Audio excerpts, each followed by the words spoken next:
was and swap shop, yes. So, well, a big hello to everyone. yes, hello again. I'm going to turn on some more lights because I'm in sort of like weird shadow relief. So let's get some more lights on. You will answer the questions! Bright light. But Zoe's just setting up the questions on the screen. But hello to YouTube's you. decided to be a problem. Get off the screen. Oh, is it, guys? You really want this new feature that's really rubbish? Yeah, you've unlocked the ability to not do what you want. Yeah. I don't know where that accent came from, but I'm sure it will work with The it. cupboard monkey is sat just there. You can just see her on the screen. So it's really good to have Wow, you this along. really doesn't want to work today. It's a slow computer, right? No, What it's we're not dealing about with- slowness. It's about it doesn't want to do. Where's me? Where's you? What are you doing?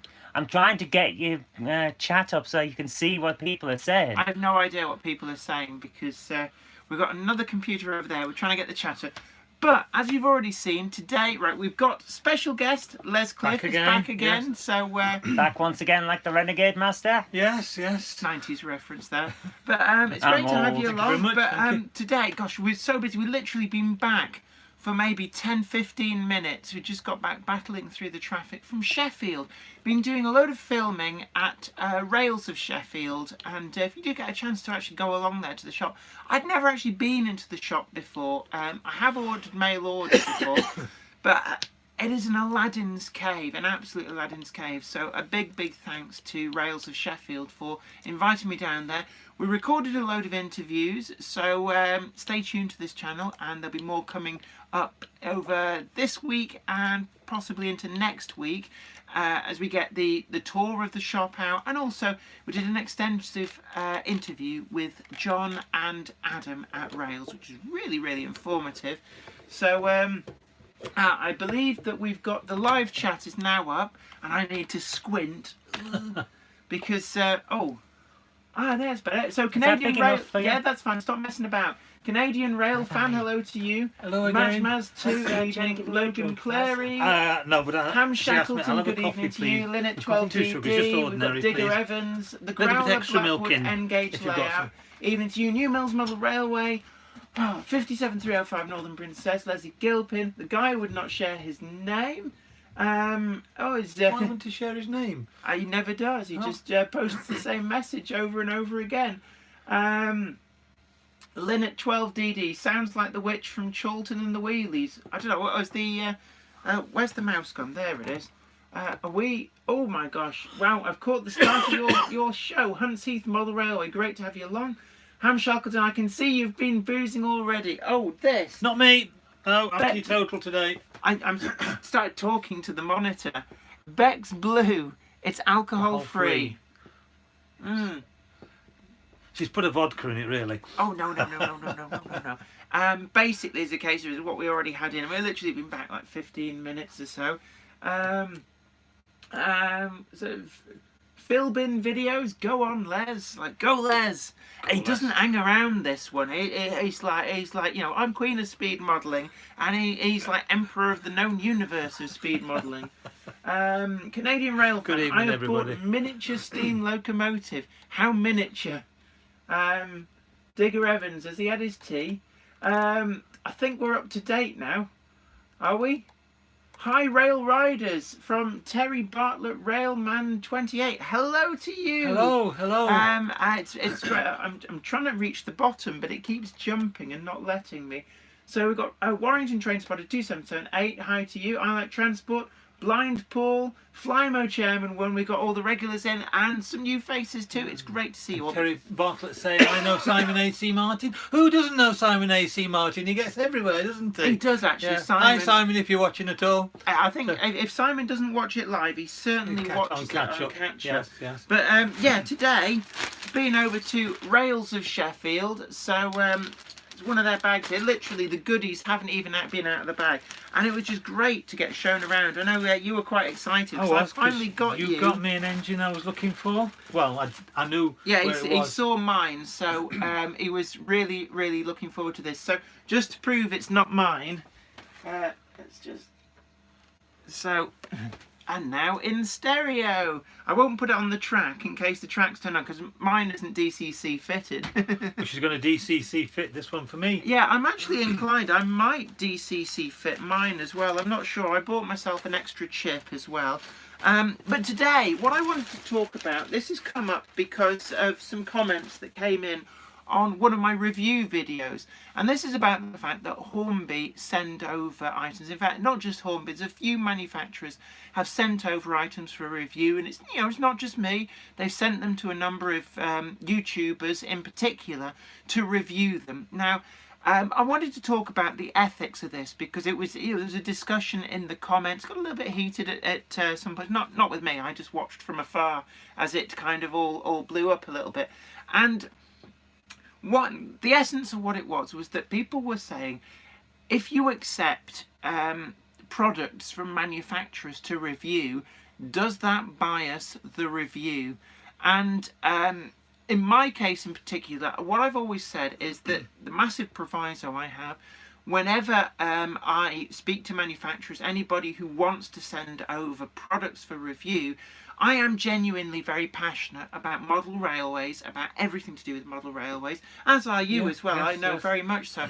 So a lot of what I do, I'm not doing this as a business. You know, I'd love to be able to do this full-time as my job, but it's not at this moment my full-time job. But I do this because I love the hobby, I'm passionate about it, I want to see the hobby grow, I want to see more people get into the hobby, and I also believe that manufacturers that have made a good product that I believe offers value for money and fills a gap in the market, you know, I think it's only right that I make other modelers aware of these, and also, you know, help these retailers, because at the end of the day, they have to sell this stuff to keep going, to keep providing the hobby. You know, I remember the bad old days when, you know, the Hornby catalogue was, you know, they had one little Ginty, and it was the same running number year after year. You know, they'd have a Kit Kat wagon or a Polo Mint tanker, and it was all the other kind of stuff, and it was in the catalogue for years and years and years and never changed.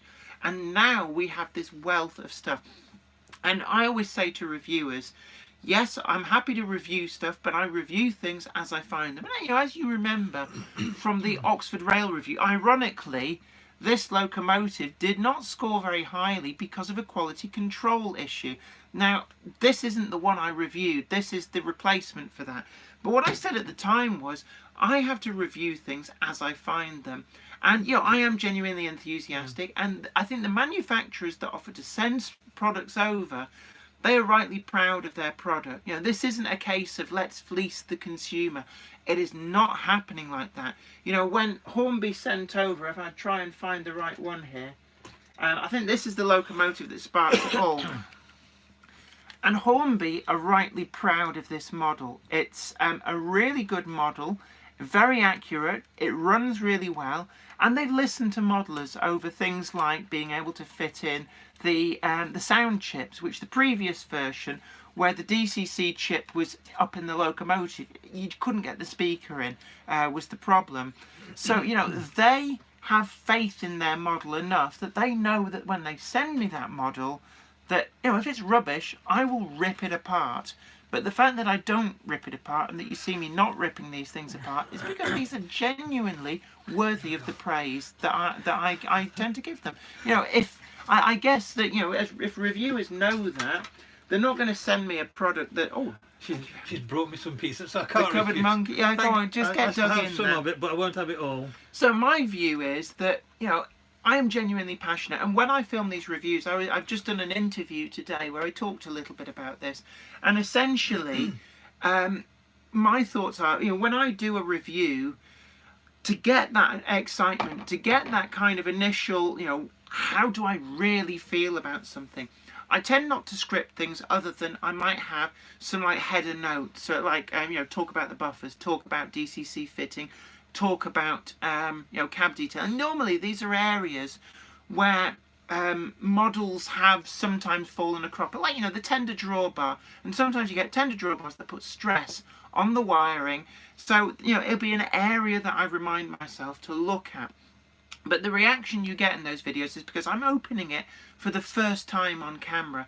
And I am enthusiastic, maybe too enthusiastic at times. It's your reputation as well, because Yes. they've trusted you to give an honest appraisal of their product. And if you bull about it and tell porkies, then it's going to backfire on you, because modelers who have seen your review or whatever, or anybody else's review of a product, will say, well, such and such recommended it, and yet it doesn't do what she says it does or he says. So Exactly. you've got to be honest.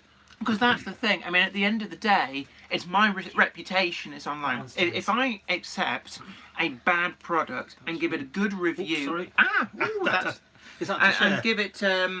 and give it a really good. Have we got something I can? I'm looking for a coaster. Do you want to put it on this It's on the tray? floor. Put it on the tray. Yeah. I've Oh, I'm got the dropping tray tea here. There you everywhere. go. Cupboard monkey provides. She admits it. She admits that she's You a are not a cupboard cupboard monkey. monkey. I'm not a cupboard monkey, but cupboard monkey provides. But essentially, it's my reputation that's on the line. If I accepted a product that was rubbish, had a major detraction to it, a major flaw, and I waxed lyrical and said, "Oh, how great this is! Look at this! It's like look at this! It's the best representation of a Morris Marina that's ever been on the market." And actually, it's just a big square of Well, crap. I had an issue this week, and I won't name the person, because I don't have I have a YouTube channel. I'm not using it properly yet, but I was trying to convert a Corgi tram, and I'd seen on eBay a Corgi motor that you could put into this tram. It was recommended as a conversion kit for a Feltham tram, whatever they're called, and a Corgi tram. And I think it was £10 roughly, plus a bit of postage. Thought, right, it's not too much to spend, I'll have a go. When it came, first of all, there was bits missing. Some washers were missing, and a couple of little brass sort of wires. And then looking at it, first of all, because I was a novice at it, so yes, I hold my hands up, I'm going to have a steep learning curve, but the tram was only about 12 quid, 13 pounds, and the motor say about 10, so not a huge investment, but I wanted to have a tram, or I want to have a tram that actually moves in the back scene. Not as a main part of my layout, just as a back scene prop. I've got trams that are just illuminating and are static, but I want to have one that moves. So I thought, right, I'll have a go at this. And it is such a mess to try and do. First of all, there's no easy way of getting into a Corgi tram, because it's all riveted together, and you've got to drill so many rivets out, and then there's hidden rivets inside, so you end up trial and error. Something might have to break a little bit, and I can fix it back again. But as a first time, I've not done too bad in stripping the tram down. But then the motor that's supposed to go, or this little plastic chassis that goes in, it's too long. So the wheels The don't match wheels up. don't match up with the position in the... And is the kit actually made supposedly to motor I think that it- specific tram? It says it's for conversions of these trams, but it's not like buying a Daypole kit. I think it's just some kit that somebody's cut out of plastic, and the way the plastic was cut as well was very poor, overcut. It'd only been hacked with a jigsaw, basically. It hadn't been sort of laser cut or anything, so there was no way that the wheels were going to line up. And when I queried this with the person I got it from, he said, "Oh, we've been doing these for 50 odd years. Most tram makers understand that it's got to be a little bit longer, and they don't worry about the wheels matching up." And I'm thinking, no, it may not be a main feature on the layout, but I want the wheels to go where the wheels are supposed to go. So in the end, the little bit of plastic I paid £9 for, or part of £9 for, gone in the bin. I've done some drawings from it, and then Paul's doing a 3D resin unit to go in its place. But I told this person, This is Paul Tyre at Paul PB Tyre from Models, PB, by the way, if yeah, you're wondering. on Orkney. So I told the person that I wasn't happy about it, and basically they've sort of said, "Well, we're not going to sell you any of our other trams." And I'm thinking, well, I was honest. I'm learning about how to do a sort of kit bashing, but when you're relying, probably it's because it's eBay as opposed to going through somebody that deals with sort of tram models properly. I've sort of fallen foul there, but I wasn't going to give it a raving review. I mean, I'm thinking back. There's, I'm sure that there's may even have been a Holmby product where I gave it the thumbs down, because I just felt that it was almost like it was phoned in. It's quite a while ago, but essentially my reputation rests on that. If I give a review which is clearly BS, then nobody's going to come back and watch another video and believe what I say. It would be the death of me being credible doing these reviews. And you know, and I'm always very humbled that people actually watch these reviews and you know, trust what I say, you know, and I don't want to jeopardize that trust. So the fact that a number of manufacturers are sending me review samples, I think speaks more about how much faith the manufacturers have in their products than anything else. You know, you're never going to get rich quick on YouTube unless you're somebody like PewDiePie or Scotty Kilmer, and even then, you know, you'd never be like Squilly and Air or anything. And you know, anybody who's watched my full locomotive collection videos, I spread it out over 3 videos. So there's 1 for diesel locos and 2 for the steam locos. Excuse me, I would say, in fact, actually on that video, because that video predates Holmby sending this over, every single one of those locomotives is bought and paid for by me. These represent only a very small fraction of my collection, and actually a lot of the stuff I've given away. And anything which I would have bought anyway. So I do have a lot of stuff on order, and the W4 Peckett in Huntley and Palmer's livery is Locomotive C, for example, in the gift set with the 3 wagons. I felt it was disingenuous to actually ask Hornby if they'd send a review sample, because it was an item that I was going to buy anyway, and I feel that morally it would have been wrong to accept that as a freebie. It's not really a freebie, you know, because they're sending it to you on the understanding that you review it, and you know, there's a value attached to that review to them. But I felt that, you know, as I was going to buy this anyway, and was going to review it anyway, it would be dishonest of me to get Hornby to try and get Hornby to send me one. So things like this, it is a beautiful model. I believe it is a great model, but what you've got to remember is I've got 6 others, so it would be, personally, I would tend to buy things that I didn't already have an example of. But in them sending that over and me reviewing it, it's ended up selling out at a number of places. No, not all down to me. I'm sure there's other people reviewed it, and the fact is, it's a great model. Yeah. It pretty much sells itself. But that is essentially the crux of it. Anyway, I'm going to take... I've been ignoring the comments. I'm aware that they're scrolling in. But I'm interested to hear what you have to think about it. Now, you have to bear with me, because this computer that we're doing the comments on is rubbish. It's really old. So if you'd like to send Jenny a computer to do a review on... No, I'm not reviewing computer. I don't know the first thing about computers. It's not like me. It's got a box and it's got an idiot outside sticker on the front. But let's have a look at some of the comments. So Mark Wicks, hi from Queensland, Australia, 5:10 a.m. in the morning. Gosh, I mean we're well, it's now 7:15 roughly. How are you being affected by the fires out there? Oh, that's a, is it Queensland where that's happening? I think it's in that neck of the yeah, woods. Stay safe out there. I know, obviously, Australia does have a lot of fires over what is their summer. Well, they showed on, I don't know whether it's fake news or whether it's actual news, you know what Facebook is like, a satellite picture of the world, and you could see the... I believe that is an actual satellite picture. Yeah. But what I've been told, it's actually worse than previous years. So, you know, stay safe if you're out there. And, you know, we're just really glad we don't get anything like that here. We've got plenty of water here.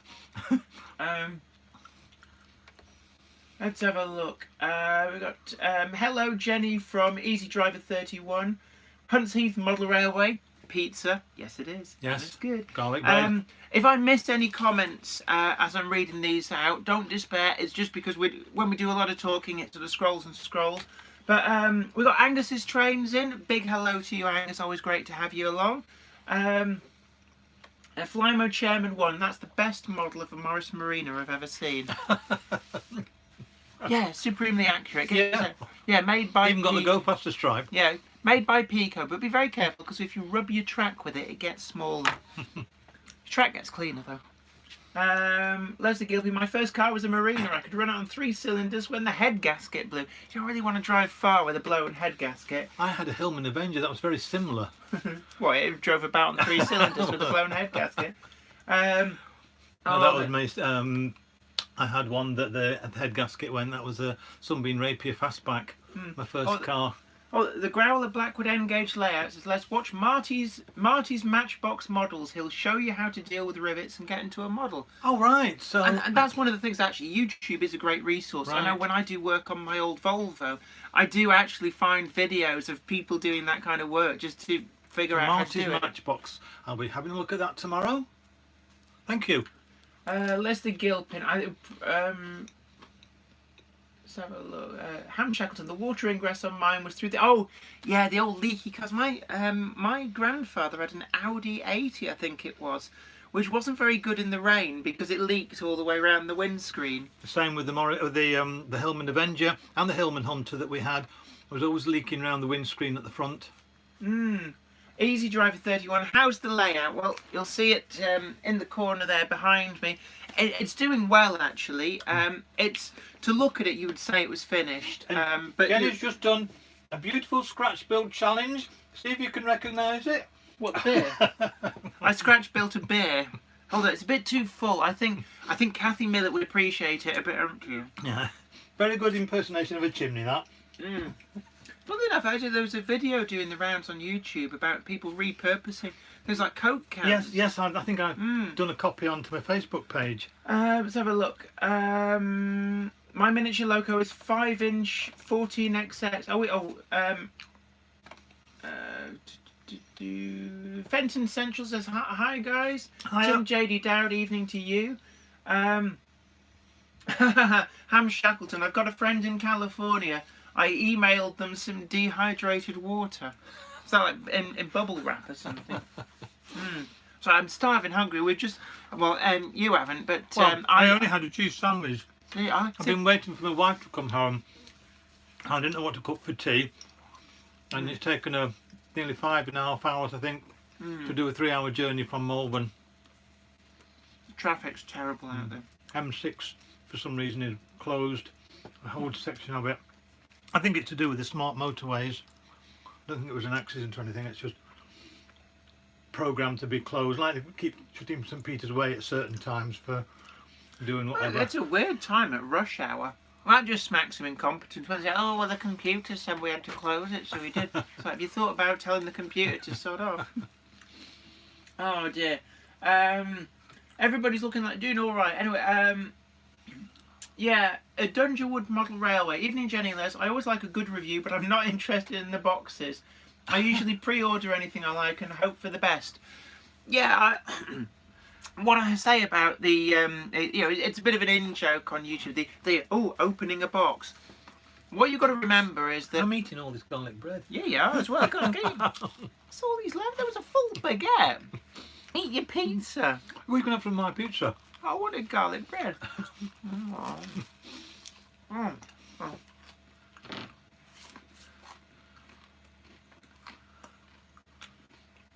Now, I know there's a thing on YouTube for videos of people smoking apparently get loads of views. I wonder if videos of people shoving pizza in their face get loads of views. It's just that unfortunately tea time comes when we're having to do this, doesn't it? So well, it does. When because we've been on the road. We left Rails at about, I think it was 4 o'clock. Yeah, 4 o'clock on the dot. Because that's when, if you do park outside Rails, just remember at 4 o'clock the traffic wardens come prowling. So we left there at 4, and we didn't get back here until probably maybe about 20 to 7. I think we got in. Angus's Trains, news on t-shirts. I have to ask the Cupboard Monkey. I'm sure that the Cupboard Monkey will come running and I'll go, oh, yes, I know. As far as I'm aware, nothing's happened, but it's been so busy. But if the Cupboard Monkey is listening, I don't want to bang on the... It's good service, this, isn't it? Yeah. Hello. Somebody's asking about the t-shirts. You haven't given me a minute all week to finish the designs off. So they're at the same place they were last week, where I've got the ideas and some preliminary sketches. I don't know if you heard that. Basically, I've been running her ragged. Yes, you have. I've been chasing her up the tree. You've been horrible to me. You've been horrible. You've been terrible. I'm gonna cry. Boo hoo hoo. Monkeys don't cry. I'm not a covered monkey. Alright, so anyway, Angus, that's the news on the t-shirts at the moment. They are so in hand. Just bear with Yeah. us, I'm afraid. Kenny Ball. And this Jasmine? Hmm? Went to the Great Model Train Show Sunday. It was an excellent little show. Is that the one at Milton Keynes? No, that's the Great Electric Show. Great Britain. I don't know. Is that or is that Stafford? I don't know. I'm still struggling to read the writing, so but it's as big as it'll go, isn't it? Yeah. If it goes any bigger, then we start to not get enough on TV, and it cuts the ends off. Angus's train said, "Jenny, could you do a giveaway?" Well, I kind of do already. Basically, this is a really good opportunity for me to segue in a link to the Patreon account. And basically, depending on your level of Patreonism, I nearly said patriotism. No, it's not patriotism. That's something far more important. But no, depending on which level you go for, there are giveaways. Oh, excuse me. Oh, that was rude of me to burp. There are giveaways on that for various tiers. In terms of like giving away models, what this kind of goes back to the fact that most people on YouTube make next to no money. I know people think, like, oh, you got like 8,500 subscribers, you must be rolling in it. Doesn't work like It's that, not does it? like that. Honestly, it isn't. And essentially, if I buy an item to do a box opening and review, that video on its own will usually, no, sometimes you get lucky, but usually will not quite make enough money to pay for the initial cost of buying the item to review. And yes, I know that I've just addressed the elephant in the room about the stuff being sent from Hornby, but I can't guarantee on that, and that would then cost me money to post out, and I like it. I want to keep it. I'm sorry. Maybe when I get bigger, when I'm a squillionaire. Blind Paul, National Motor Museum, Gaydon, near Banbury. I have driven past the signs for that so many times, but never actually visited. Interesting. It's not too difficult to get to. It's a bit further than Worley. Are you going to Worley?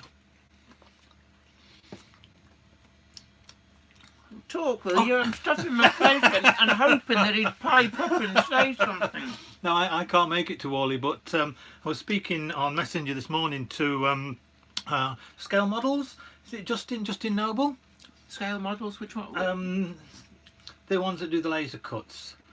I think it's Justin Noble. Have I got the name, the I don't know. product wrong? Anyway, because he's going there, and hopefully he's going to buy some of the.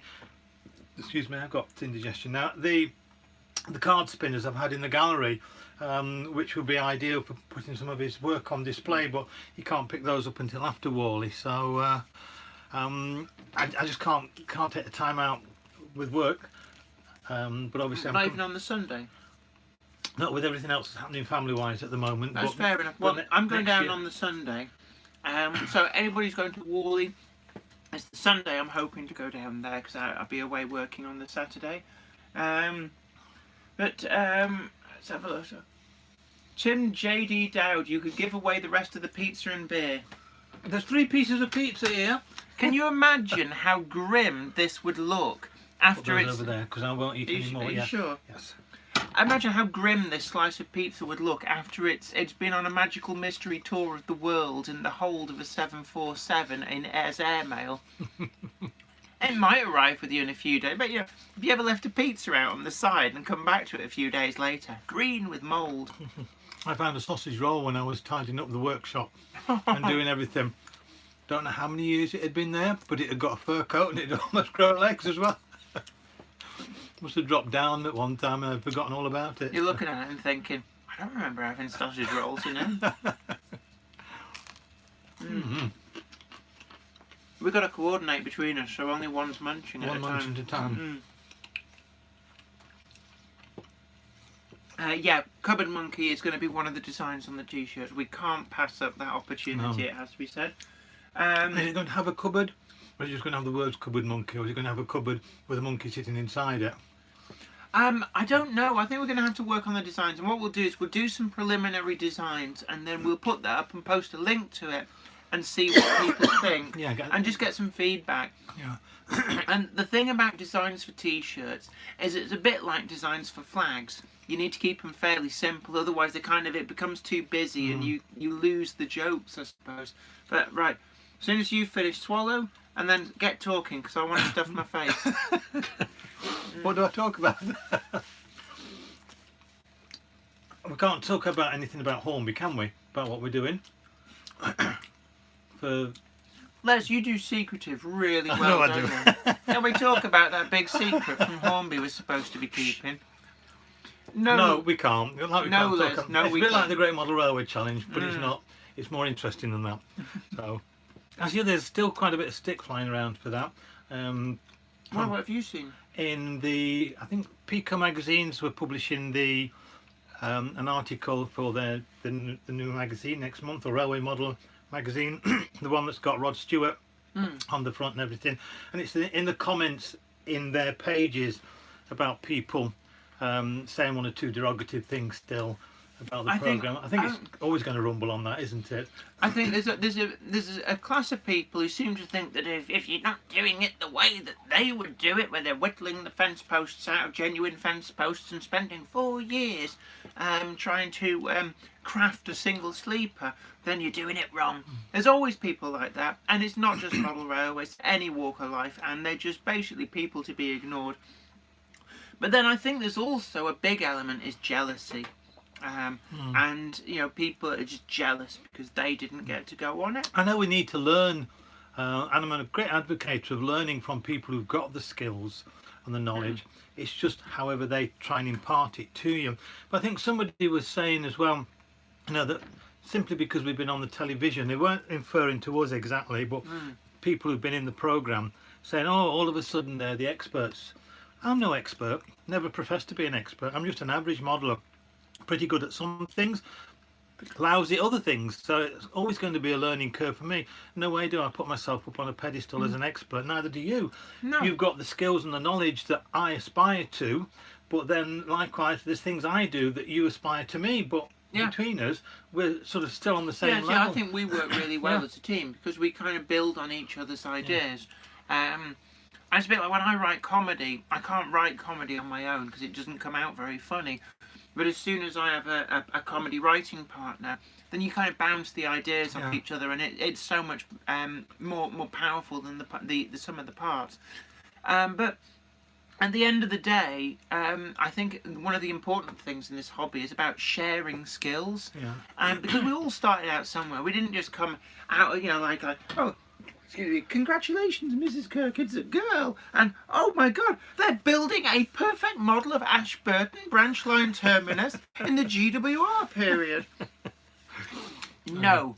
All of these skills are built up over time. And, I can remember trial and error. Back in the 90s, there was no internet to look things up at. And it used to bug the hell out of me when you'd open a copy of a modelling magazine and you'd read the article about a layout.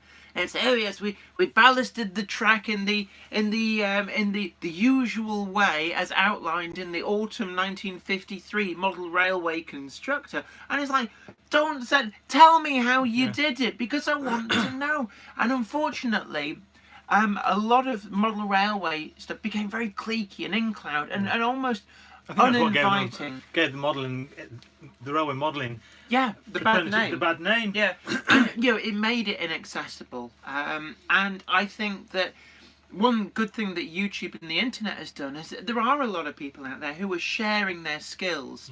And I think anybody who thinks that like, oh yes, I'm a card carrying expert, there's nothing that I don't know that's worth knowing. Anybody like that is just... They're not worth knowing. Yeah, they're arrogant. And they don't know it. anything. And you see them, not just in railway modelling, all walks of life, who think that the sun shines out of their derriere. And actually, it's like, I think it's either Aristotle or... Was it Plato or Aristotle said, true knowledge is knowing that you know nothing. And we're always learning, always learning. I mean, my grandfather was a fully coded electrician. He was really, really good at his job, but he used to say he was always learning something new. There was always something that he didn't know how to do, that he'd have to find a way, or he'd watch somebody else and go, hey, that's a really good way of doing it. Well, that again is the idea of bringing people into this Great Model Railway Challenge, bringing new people in who may not have any real railway modelling skills. They're learning, but they also bring other skills with them that we may not have known about. I mean, you've got the crochet trees. There's one example. Right, it's not going to be everybody's cup of tea. And I think, because that was an area where the judges kind of missed the mood of the general public, and actually a lot of people look to them. And if you see them in terms of the bigger picture, for me, you can imagine like an 8-9-year-old child, the model railway, and like, oh, Granny will knit you some, or croquet you some trees. Crochet. You can crochet some as well. But no, it's things like that that are actually really great. And I think a lot of people watched that episode and thought just that. It's like, aunts or grannies where I thought, that's something I can do for little Johnny for Christmas, sort of thing. And I thought that was really one of the good. things that you and I spoke about the other day was the TV program, and again this was an issue that I noticed in one of the comments. People were fed up with the TV times being changed around willy-nilly basically, and we agreed it didn't do a great deal for the program to have it one slot one week and one another, because a lot of people still wanted to watch it live as opposed to just on catch-up. And I think it meant a lot of people missed it. Because they weren't expecting another change of time. So it's unfortunate. That's TV companies for you, sort of experimenting. Whether it's done any good or not, we don't know. Sort of experimenting. Whether it's done any good or not, we don't know. But just to catch that comment, Leslie Gilpin, yes, bucolic Britain, which was the loco ladies layout with the crochet trees, that is at Worley. Yes. And so are the croquet bats. Or sticks, or whatever. Oh, excellent. Tenny Ball, hit the like button, people. 132 watching, but 26 likes. It helps spread the word. Yes, everybody. If you're enjoying this, please, don't forget to tickle that. Don't forget to tickle that like. That is the Jenny Monday Club, and it's really great to have you all along. I always look forward to these. The week comes around, and I always worry that I'm going to run out of things to talk about. And actually, I just can't shut up. You can talk for Britain. And actually, I just can't shut up. You can talk for Britain, that's for sure.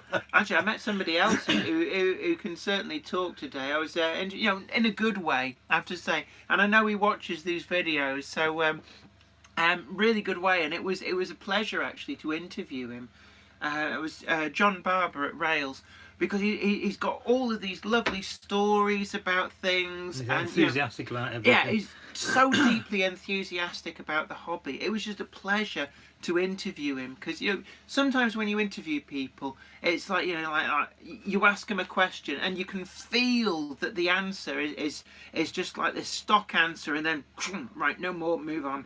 But with John at Rails, it was sometimes. It was almost like he was volunteering too much information, and would go off on tangents. But it was, it wasn't boring. It was great little stories about, the history of rails, and tales from toy fairs and stuff. And it was just great. So I finally found a match for me for being able to just talk and talk and go off on tangents. So I'm glad it's not just me. Leslie Gilpin, yeah, totally agree with you there. GMRC would benefit from a team purely of junior modelers. The Lego show really benefited from that. And I think, I would agree it with was that, something yes. that we said actually, even whilst we were filming it, was that they must always keep it accessible. They didn't want it to become so highbrow and so like the world of scratch building that people would look at it and go, oh, we could never compete with that. And I think it's important to keep it real. And there were a lot of under 16-year-olds involved, because obviously TV rules, they had to have guardians with minders. So whenever you say minder, I think of Dennis Waterman. Yeah, Dennis Waterman. And the Sweeney and things like that. Yeah. But yeah, it definitely needs to keep encouraging sort of young people into it, and more females into it as well. You know, because for so long it's been a male orientated hobby, and you know, it's not really meant to be a man's club. I was quite amazed for my 50th birthday, which is nearly 14 years ago. I got to drive a train, the Golden Arrow. No, sorry, not my 50th, my 60th birthday. I'm getting mixed up. Yeah, for my 60th birthday, I got to drive the Golden Arrow out of Ramsbottom Street Station in Bury, Bolton Street Station. And it was a blonde lady got on who was a fireman. She was almost a black lady when she got up, but she said she loved doing it. She said it was physically demanding, it was cheaper than going to the gym, and it was great to, you know, to get down and dirty with the engines and everything else, and to learn all about it. And you know, I just put a few shovels of coal on the fire, and I was shattered after that. But she was So lumps, I like that, heavy lumps. They are, of yes, yes. Mm. Trying to read again. Terry Bartlet, Railwayman 28, with 34092, City of Wells. City of Wells, yes, it had the Golden Arrow thing on the front as well. That was. Is that the one when we did the biggest Yes, little railway that's right. meet? We got a camera Yes, done. we did, yes, yes. Thanks to Nigel, my in-law. What surprised me actually with that locomotive was actually how clean it was on the Yes, footplate. yes. Because you expect them to be this sort of everything covered in oil and coal dust and muck and soot. And it wasn't like that actually. No. Because we were all in our normal civvies. We didn't have like boiler suits on or anything. And I thought, oh god, we're going to get filthy. And actually you don't. You could sit on the seats and everything in the cab. Yeah. And it was perfectly alright. So, Ritchie War Department, 1915. Agreeing with Warrington Transporter 2778. Agree with that one. I noticed last year Wally, when I went on the backman stand, was quite quiet. What do we see? I like Wally, but the backman stand is always rammed. Yeah, it's one of the things actually. I can't remember who I was talking to, but they said that the Saturday scrum to the backman stand for getting the return stuff, then they're not as marked down as you might imagine them to be. And a lot of people thought, well, why? There's a certain breed of people who will like throwing women and children behind them as they make their way to the backman stand. I've not got any experience of going to a model railway show, so Well, you're coming to I'm Alexandra coming to Alexandra yeah. Palace, yes. So we are confirmed, Yes. and looking forward to that actually. Yes, yes. And it'll be great to reunite the rail riders with the, well, there's 5 of us going. Yeah. So, oh, sorry, I've eaten the pizza too fast. I was like scrumming it down because I was like desperately hoping you wouldn't run out of things to say before Well, I was going to say about the War of the Worlds layout at the moment. Is it next Monday we've got to go and collect it? That's the plan. I actually need to see if anybody from Hattons is watching and going, what? I haven't spoken to Hattons. All right, sorry, yet. I won't say any more then. But there is some exciting developments Yes. for that, and it may be that it could be going on display in the near future. But I haven't even spoken to you about this, so Right. so he can't blow the gaff. No, I 'cause can't he blow the doesn't gap. I know. was only from you asking I'll tell you Yeah. afterwards. But yeah, so it may be going on display, but certainly it's going to be at Alexandra Palace. Yes. But as I know, SDJR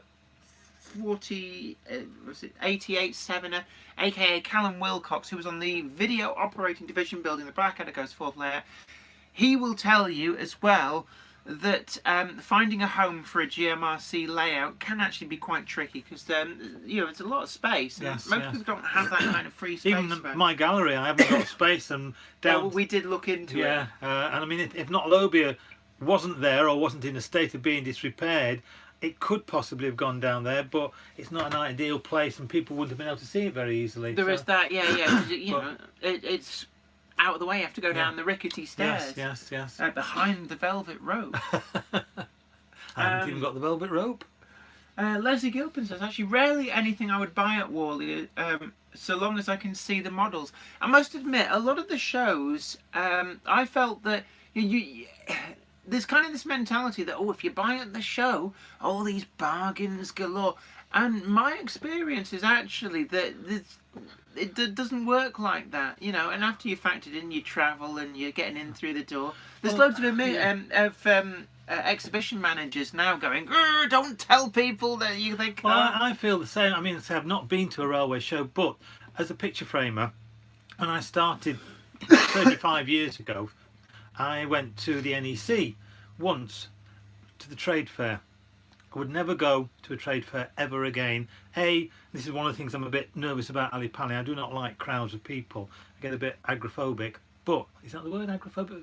Agoraphobic is fear of the outside and open I'm not spaces. Crowds. That's not claustrophobic. Agoraphobic would be that. Don't like crowds and people outside. Claustrophobic is like when you don't like going in the lift. I'm all right in this little room. It doesn't bother me that. But no, I don't like. Claustrophobic? No, I'm not claustrophobic. But I don't like being in a confined space, however big it is, with lots and lots of people. I know what you mean. It's like it's like it's probably something like a socialophobe or whatever the Greek word is for crowd. Ask Aristotle next time you see him. Anyway, I went just the once, and I found that I was spending, my checkbook, even though I didn't take money with me. I was going around all these stands, and yes, I want to have that in the gallery, this, that, and the other. But then I decided afterwards, over the next years, and when I didn't go, that the stuff that I really wanted, the reps from the prints companies and the moulding manufacturers, they came round to see me, and I would pick and choose what I wanted, and I found that I could control my purchasing and having the right kind of stuff in the gallery. And I think maybe that's possibly a little bit like this. It's nice to go and look and see the layouts, and I think that's more what I would be looking at. That's what I tend buying. to go to Worley for, is primarily to look at the layouts. Scenic effects and the way that they've and done. actually, it's interesting you should say that, and it's something that when people watch the Rails interviews that I filmed today, but they're going to be going out in the next couple of weeks, one of the exciting developments I thought that John at Rails was talking about is that they were quite keen on creating a place where people can come and learn scenery techniques. So a bit like if you go to Worley or Alexandra Palace and you see the Backman stand there, there's always a woodland scenics corner, and they demonstrate a lot of the things like static grass, rock formations, tree making, and they were quite keen and excited to introduce that into a shop environment. Because at the end of the day, with the rise of the internet, to have an actual bricks and mortar store, you kind of have to offer something extra, something that people can't get online. And he felt that was a route which would be a really good route to go along. And anybody who's been in something like a Games Workshop shop, they have a lot of that, and it fosters this great community spirit, having people painting miniatures, making scenery. And I think it's a really great idea coming from Rails to do that, and I really look forward to see what happens with that. But certainly I think there was a comment, has it gone off the top? I think it's gone off the top, so let's see if we can find it. Yeah, there it is. Mark Samways, young Jenny. I like being called young even though I'm middle-aged. I think GMRC has the legs. GMRC Junior, tick. The addition of a masterclass introduced or as a new program. I'm talking of items, techniques and layout visits. Your thoughts? I think it could definitely work. I don't think a how to build a model railway just focusing on a masterclass on techniques all as a program to itself would work. I think not in live television, not for mainstream TV. But certainly that's really YouTube. But as a cutaway to a main thing, like and maybe that's somewhere where they could. The cupboard monkey has given. Santa's come. Can I give you... Cupboard monkey provider. Yeah. Could I have another coffee? Yeah, sure. So, right, guys, before I go down and make another coffee, I have one thing I have to come up and say. What? A few people are mentioning that the stream keeps cropping and buffering and things like that. So, guys, everyone who's on screen, hello. Buffering and things like that. So, guys, everyone who's on screen, hello. Everyone is watching. Everyone is watching.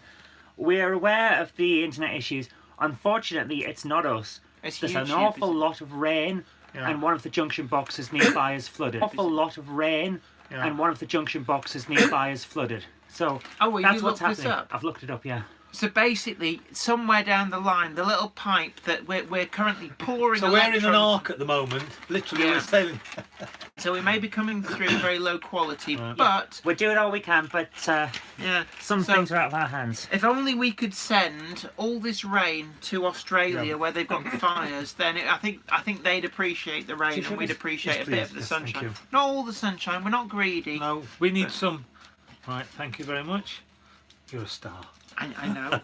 But yeah, I think it was one of the criticisms for GMRC that I saw levelled was that there was no establishment of the credibility of the judges. You know, it was just said like, oh, master model maker, and it's like, prove it to me. And I think that actually the masterclass element that you're talking about there, that's something that can establish the credibility of the judges. Like maybe even have like a 5-minute cutaway. Right, we noticed all the teams here today are making their own trees in a certain way. So we're going to have a quick step-by-step guide and show you how that's done. And do it. 5 minutes is all you need.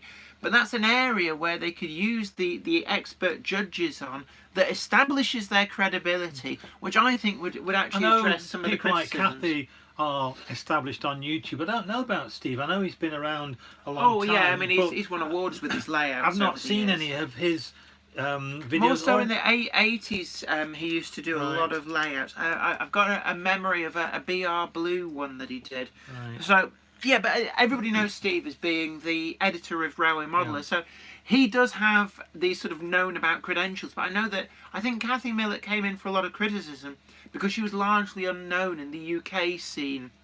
I know she's quite big with the NMRA in America, but in the UK scene, a lot of people had never heard of her. And I think that by having, making use of that with these masterclasses, like, a quick 5 minutes, explain how to make scenery, certain aspects of scenery, I think would go a long way to address that criticism and give people this element of model making that I think, they felt was a little bit lacking in the I series. know people have also said, why didn't they have people like Rod Stewart or...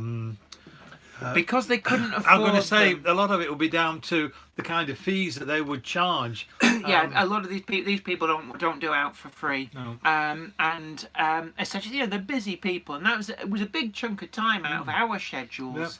Yep. I used up my entire holiday entitlement from work to film GMRC. And I lost 3 weeks of work. Yeah. Well, I didn't lose it as such, but had to close the gallery because my gallery isn't like having a fruit and veg shop where you can just bring in anybody to run it for you. Because they've got to know the stuff, really. You've got to know the stuff and be able to do it as well. But yeah, I mean, when I was out, somebody asked me like, what celebrity team would you look to put together? And I said Jules Holland, Rod Stewart, Roger Daltrey, Dennis, Pete Waterman. I think he'd have very, very firm opinions that would clash with the others. If you wanted drama, you get Pete Waterman in there. Also, Anne Diamond. She likes model railway stuff. And you probably look for another female modeller of some description in there. But certainly there's a lot of people you could draw from. The problem is that would cost a lot of money because they wouldn't do it for free. That's an interesting question. Warrington Train Spotter 2778. Did you ever get bored of model railways and gave up the hobby and came back years later? When I went to university, in fact before university, sixth form, I drifted away from the hobby and I found music. And You found music and girls and found yourself too cool for trains. too cool. Sex, drugs and rock and roll. Only without the sex, the drugs. Yeah, and the rock and roll was distinctly lacking. No, I was in broadcasting, and I guess it was. Thank you. It was actually after university when I had a good paying job. I was working freelance at places like Granada, Sky, BBC, and I suddenly realised, what, I can, I could get into, I could get by anything I want. I don't need to ask anybody's permission. And it was walking past Bolton Model Mart down in Bolton, and it was the Hornby ex Lancashire and Yorkshire pug that really caught my eye, and I just thought it was a beautiful little locomotive, and I just found myself, I have to have one, and my rekindling of the hobby came from that locomotive, and I still have that locomotive.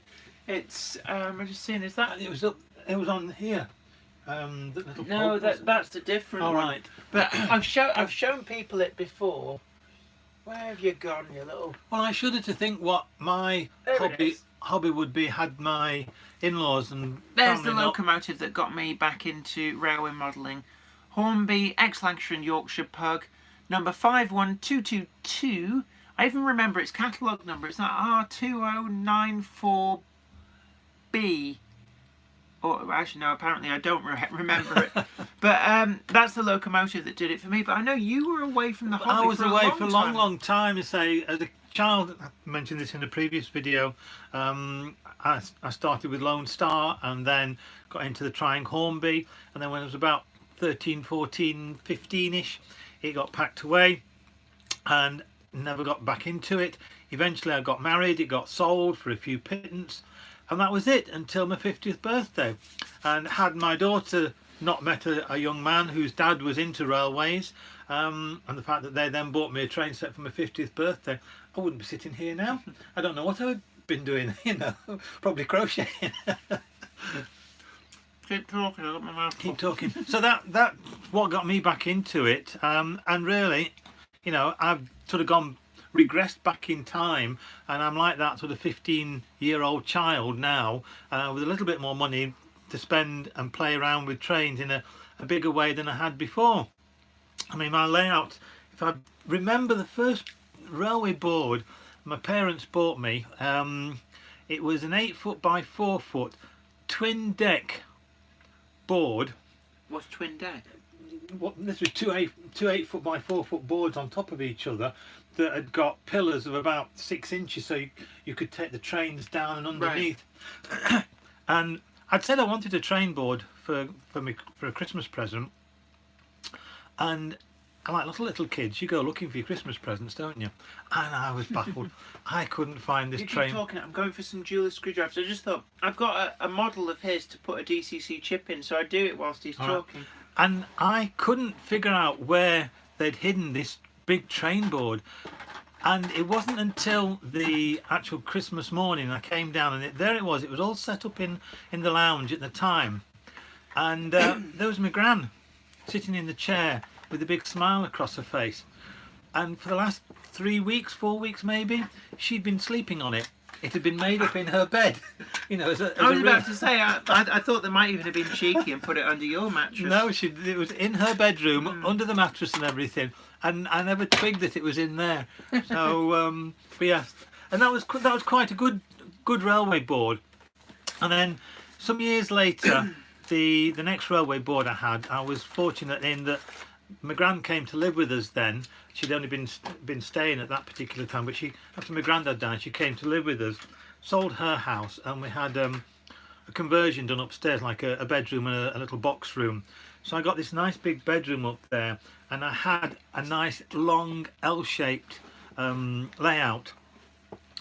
Be probably about similar width to what yours is here, Jenny, about 3 foot, and maybe a little bit longer. It's hard to tell. And then another, it would be at that end of the bedroom, another cut. So it works. Sorry, I'm just very quickly testing his loco on DC. It's one of the things. That's mine. Yeah. That's yours there on the track.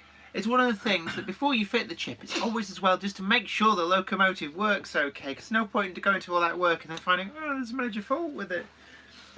So yeah, I had a friend at school at that time, Ian Humphreys. He was into model railways as well. And I always used to like have my trains all clean and pristine, and everything used to be sort of neat and clinical. But Ian had a lot of scrappy looking things, and he made things look dirty and lived in. Yeah, but I didn't appreciate it as a little kid. I thought, oh, you know, that doesn't look right to me. Yeah, it's like, oh, it looks dirty. It looks... But I know now what you mean. Yeah, I'm like that. It's making your train set less like a train set and more like a real McCoy, as it were. But I used to make castles out of the toilet rolls and pretty papers and all this kind of... One of the things that I used to do was the boxes. I'd build them up into like tunnels and stuff. Oh, cardboard boxes, cornflake packets and everything else. I even used to cut little labels off all kinds of products to stick them on the side of trucks.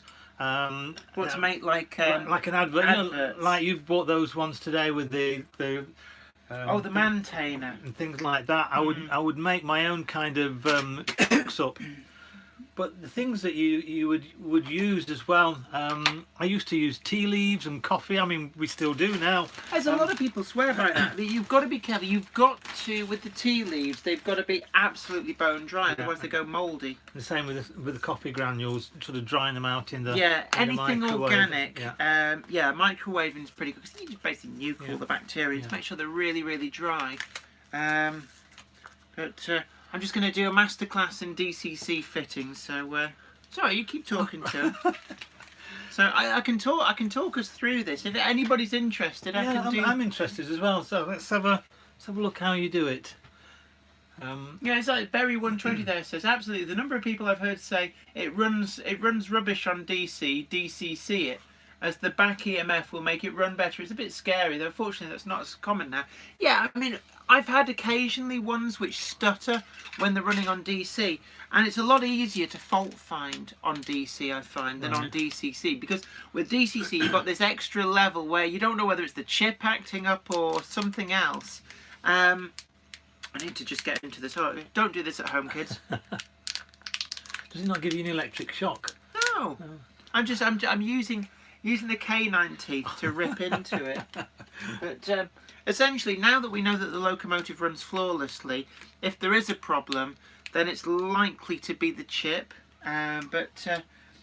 These locomotives, I've just taken the top off there, they have a big capacitor on the blanking plate, and I presume that's something to do with radio interference suppression, but I've not seen that on any other manufacturer's products. So I'm just going to lever out that, and then I'll be able to just put the chip straight in. Did yours have that on as well when you did? Yeah, it does. Well, that one's still on DC. All right. So it's still got this in there, but DCC chipping, don't be scared of it. Let's have a look. Jenny, do not open electronics with your teeth. If you actually got struck by lightning, you might become some kind of cyborg ninja. And the drawback is where? You'd like to be a cyborg. Yeah. Where were? Oh yeah, that was it. I was hitting DCC stuff. Right. One of the things I'm going to have to do now as well is these don't come with any kind of wrapping over the chip. So let's have a Let me look. move the mince pies out of the way. Yeah, have another one if you Well, want. I will in a bit. Yeah. But I don't want you to put the mince pie inside the train. Ooh, is that purple one? What have we got? We've got a purple wire free here, and I can't remember whether that's a 9th wire. So let's just check. 1, 2, 3, 4, 6, 7, 8. Yeah, I think that's like they have the means to control an extra auxiliary function. So right, we're looking for the orange is pin 1. Pin 1 is marked on the locomotive.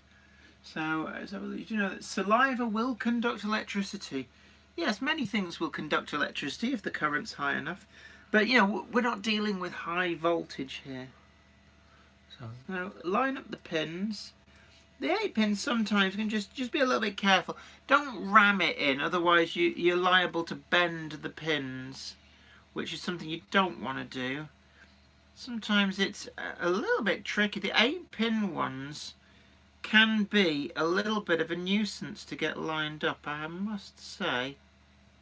So,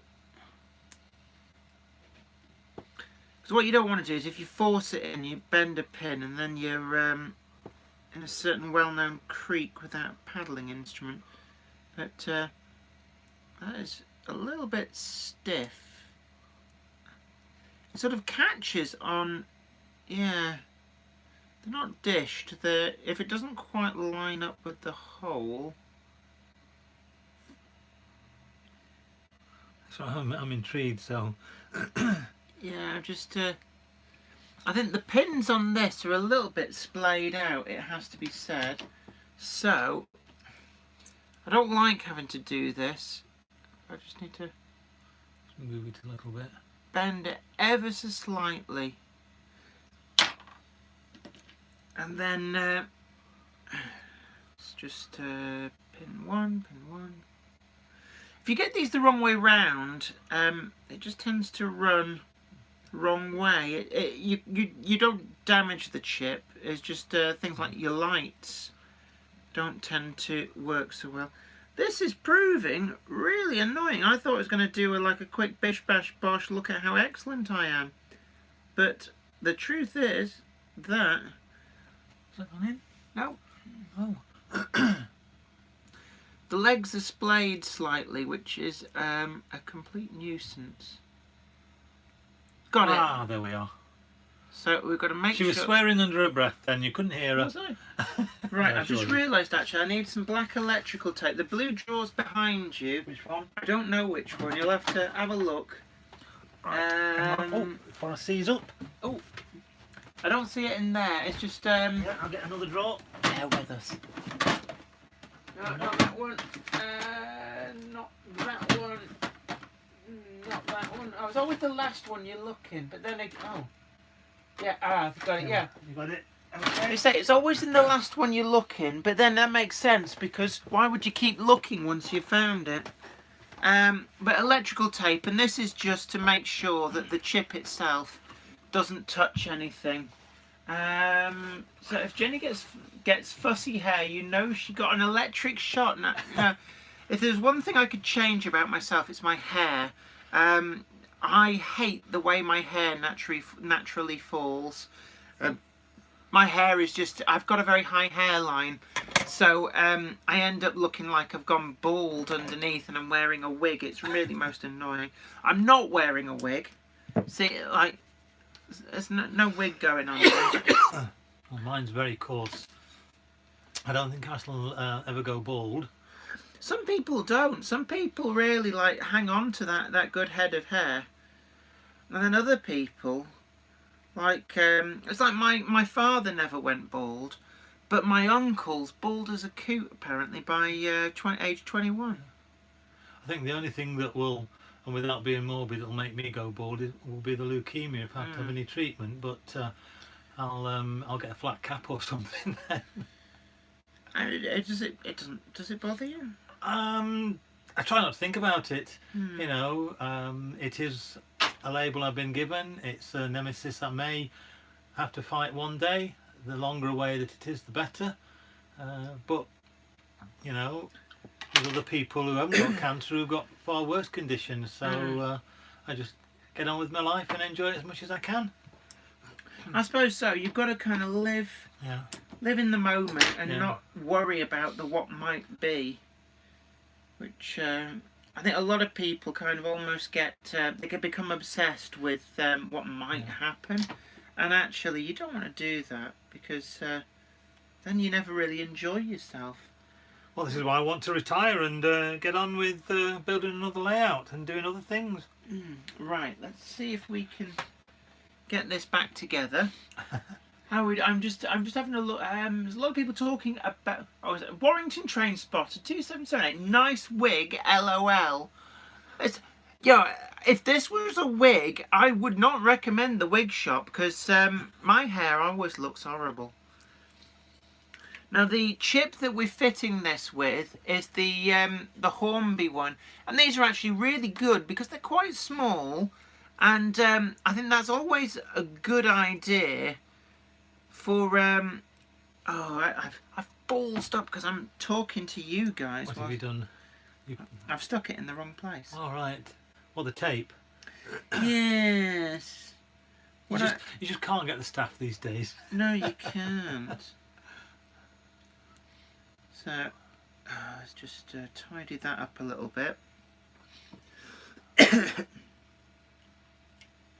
Because what happens is sometimes the biggest narc with DCC chipping a locomotive is trying to tuck all the wires in, and finding space for the chip, and it's like, come on. So I'm just making sure that these wires don't get caught, and okay.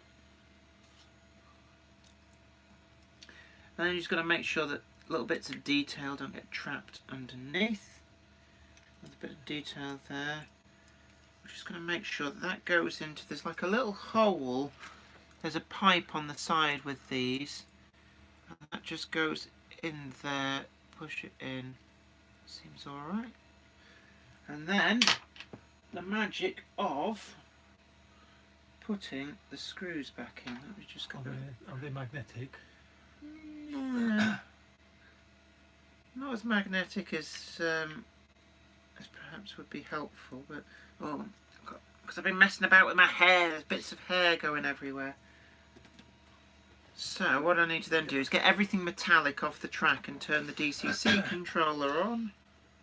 Well, actually, first things first, I test it on the test track. You can't run it on the programming track, but what you can do, and this is a good little tip just to make sure that you've not done anything fundamentally wrong that'll blow the chip, is put it on your test track and then read the actual number back. And out of the box, they're always set to number 3. So you get it to read the loco ID, and if it comes back as 3, then you know that everything's okay. So I'm going to put that on the track, but I also need to... Don't leave anything metal on your track. Will you set that to 1002 for me? I when will you do? I will do. What I'm doing is like Jenny does on a lot of her locos, and probably a lot of other people do as well, is to pick the actual loco numbers or a combination of the numbers on there. Yeah, yeah. This one's straightforward because it's 1002. It's just the four numbers. That's not picked it up. Let's just write program right. Sometimes it's almost like you have to wake the chip up. Oh, no, wrong one. I found this sometimes, that it's almost like the first time you try it, the chip hasn't booted. If that makes sense. And what I'm actually doing is pushing the loco down, make sure it gets a good Connection. connection to the track. And what's interesting is we're not getting anything out of it.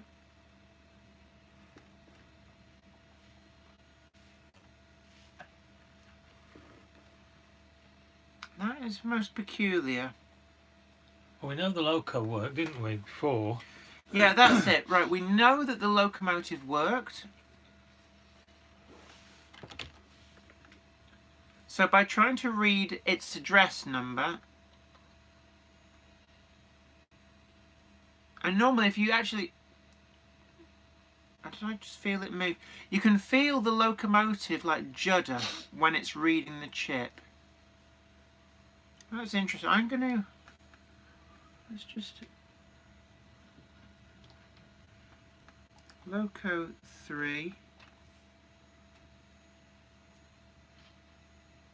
No, we are getting absolutely nothing out of this locomotive, which is very peculiar, but we've just tested it on DC. I've never actually had this before. Try the chip loco on DC to check if anything is getting through. That's a good point there, actually. Good point. So, I'm not sure whether the chip is set to actually run on... Yeah, it still runs... It's still running on DC. So, perform a live operation. Yeah, I might touch the sides and then the nose lights up. Right, it does still run on DC. Ah, interesting. I felt it move there. Right, let's have a look. Read on the program track, read the address.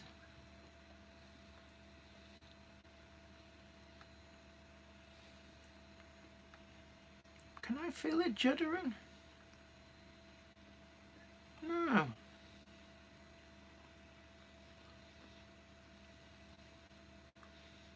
You're going to have to perform an autopsy on it.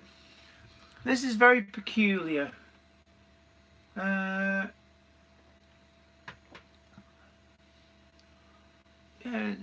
This is intriguing, and I'm just. I'm not shorting out the track somehow here, am I? No, there's nothing on.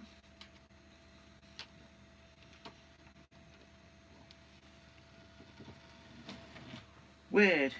Was that going then on DC? Or was that... Yeah, that's on DC. No, I mean... So, loco 3, enter. It's now responding as loco number 3.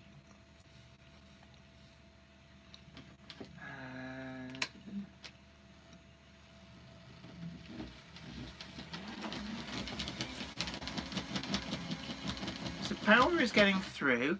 That is working as Loco 3, but for some reason it's not letting us.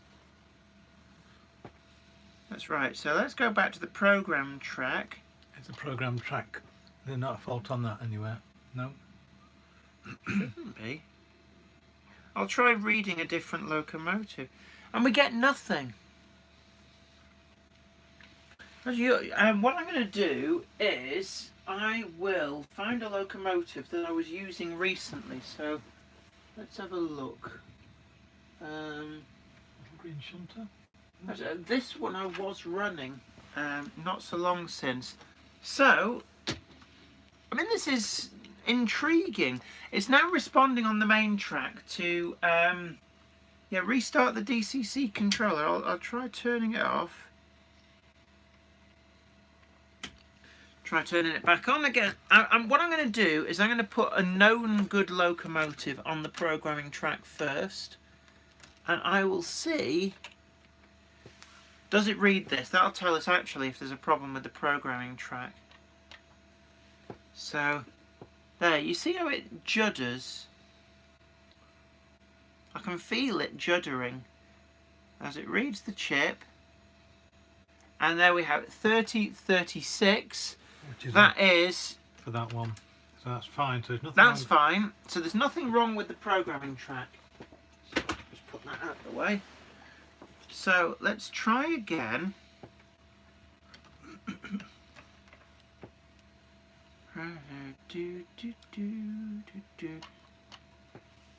Reading the chip.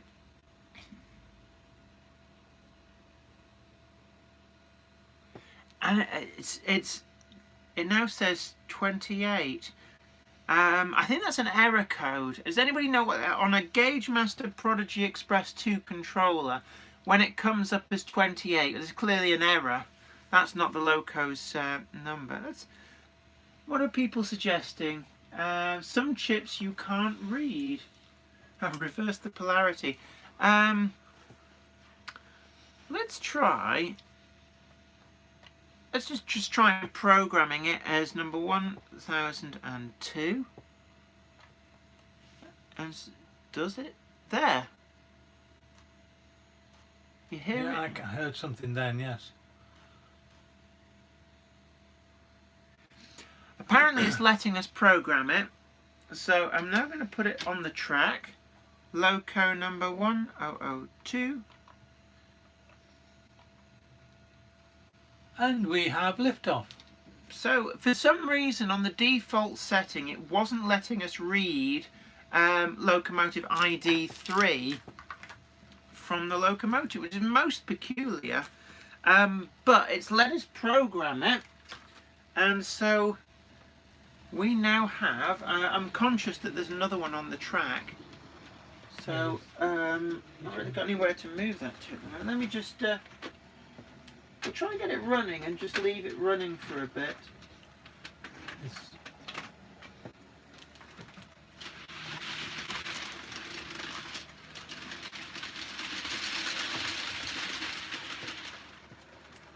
So I'm just going to stop that one there, and then through the medium of dance I'm going to move, oh no, wrong one set.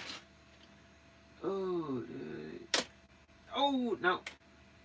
Did I can never remember which switch does what. So I'm going to just move that Down into the... It's just the top of the ramp down to the yard. It's simply somewhere to put it. And then what we're going to do... Oh! That was a bit... I think what we're going to do is just leave that to run for a bit. Well, running in like you used to do with the old car engines. You can see in the background now. Will it go around okay? Or will it come off the track? 1002. I'm going to run it the other way round, because I have a problem point which some locomotives are really finicky on, and they just derail on. There's a point around that. It's really annoying because there's nothing I can do about it.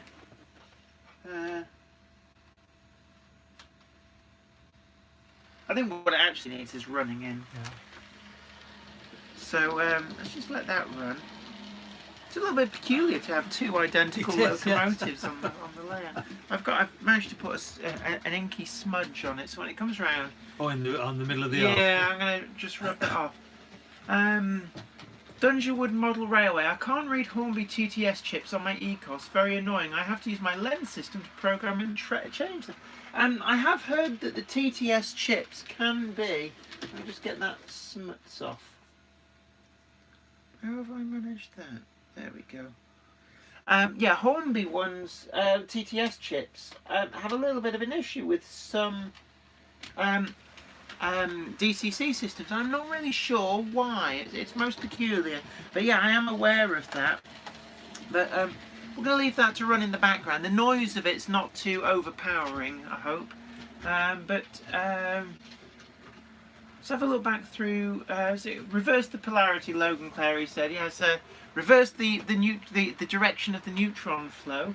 Dungerwood Model Railway is chip in back to front. No, I don't know what was going on, but it now seems to work. Right 3 first, yeah. Ania Orit 12. Zoe, please ask Jennifer, is iPhone weight causing the stream? Is juddering? What, as in like shaking? It might be as I'm bouncing around, it's causing the floor to wobble. I'm not sure about that. Oh yeah, the weather here is atrocious. Yes, We've had yes. a lot of bad weather. But yeah, there we have it. That's Les's new model. It's programmed as number 1002. Thank you very So much are you- indeed. I'm very happy with it, very pleased with Yeah, it. because when he actually saw this, he's been looking every time he comes here, looking Yeah. very longingly at my I one. just like different coloured locos, and you know the one that we were looking at the other night, the experimental. Oh, it's come off the track. What's caused that? It's probably going slightly too fast, or just basically it was looking for attention. I'll pass it back to you. Yeah, so Not a... I think it was possibly just. I'll put the whilst I've got it in my hand, I'll put the front coupling back on so we don't lose that. But yeah. Yeah, I'm tempted. I still want to get one of those little packets, and I'm tempted with that early experimental purple livery on an A4. Oh, are you quite? Because you were in two minds about that last night. I've got to save the pennies, but yes. Yeah, it can become a very expensive hobby.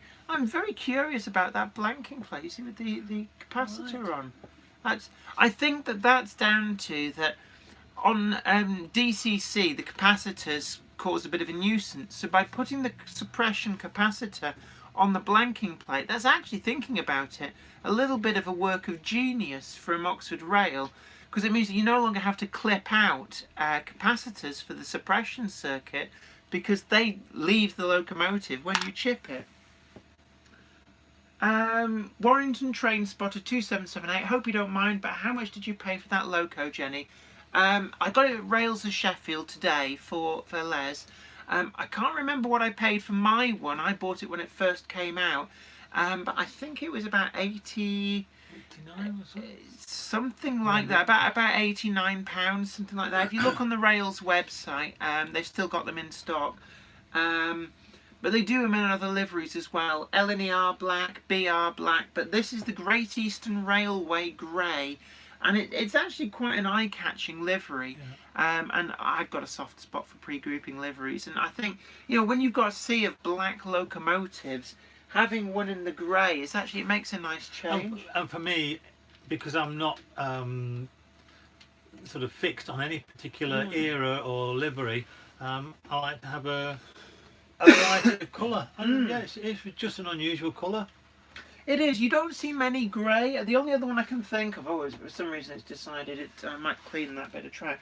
The only other one I can think of is Helgen do a Great Western.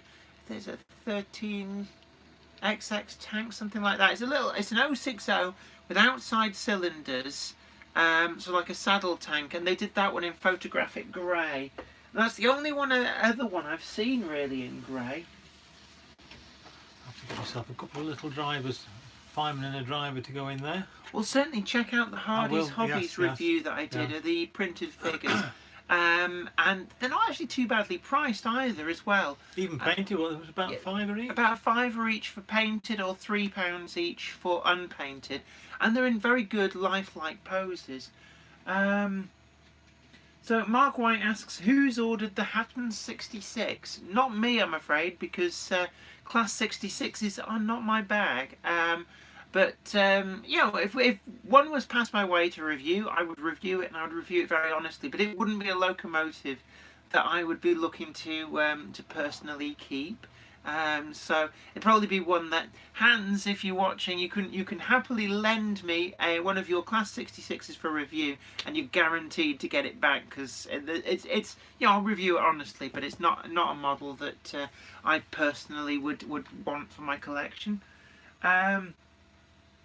Terry Bartlet, Railwayman 28. Les, the A4 in experimental purple is 60027 Merlin. No, I thought it's a different one. It's the newest release from Holmby. I'm trying to remember the name. It was one of the directors. I'm sure it was one of the directors of the London and North Eastern Railway. Right. Not William Whitelaw. No, Was it Andrew K. McCosh or something McCosh? So I think that's going to stop in the same place. I'm sure I've got a little bit of a twist in the track. Yeah, just there. There's like a weird spot on the track just there. And I think what's happened is the track's become twisted slightly. Let's have a look. Walter K.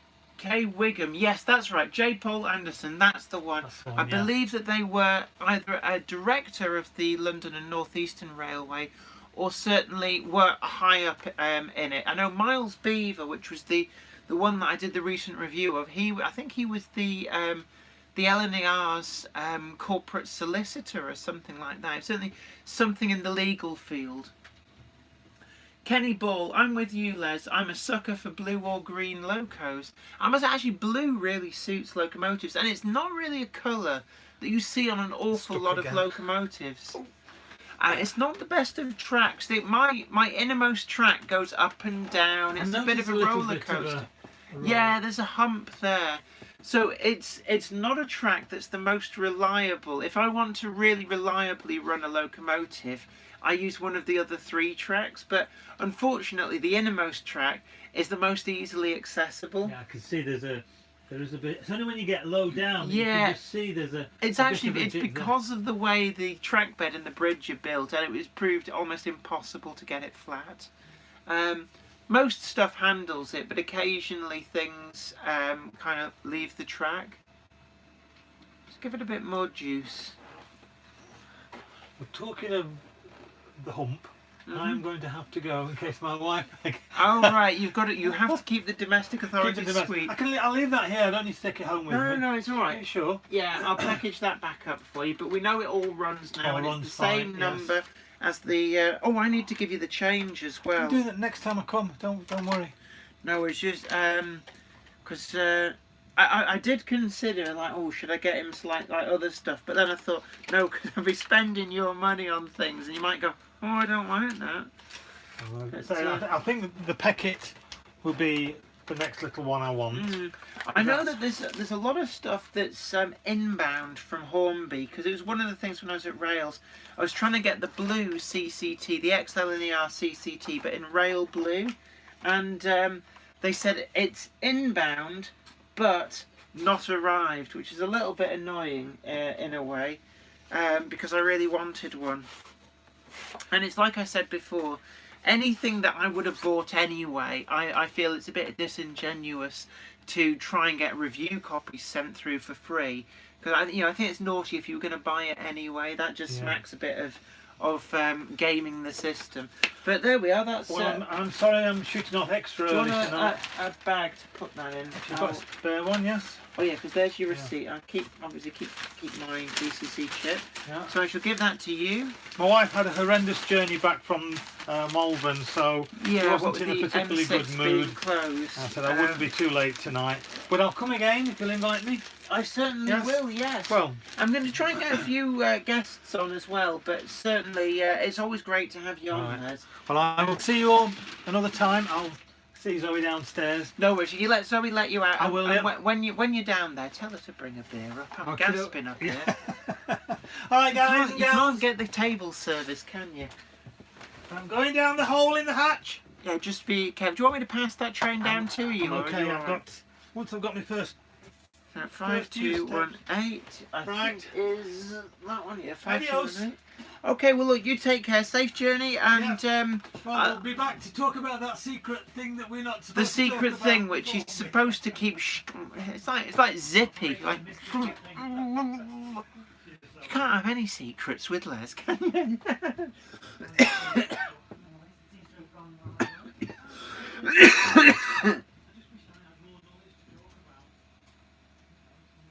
So let's get some trains running. Let's see if we can get this one up and running. This is the Model Zone chromatic blue liveried locomotive, the Class 25. And this is one that they put out quite a few years ago, obviously, because Model Zone has gone bust, quite sadly, because I used to like them as a really good source of stuff. And they did some really great special commissions. But this one, you don't really see it around much. It's a bit of an unusual livery in the chromatic blue, but I do like it.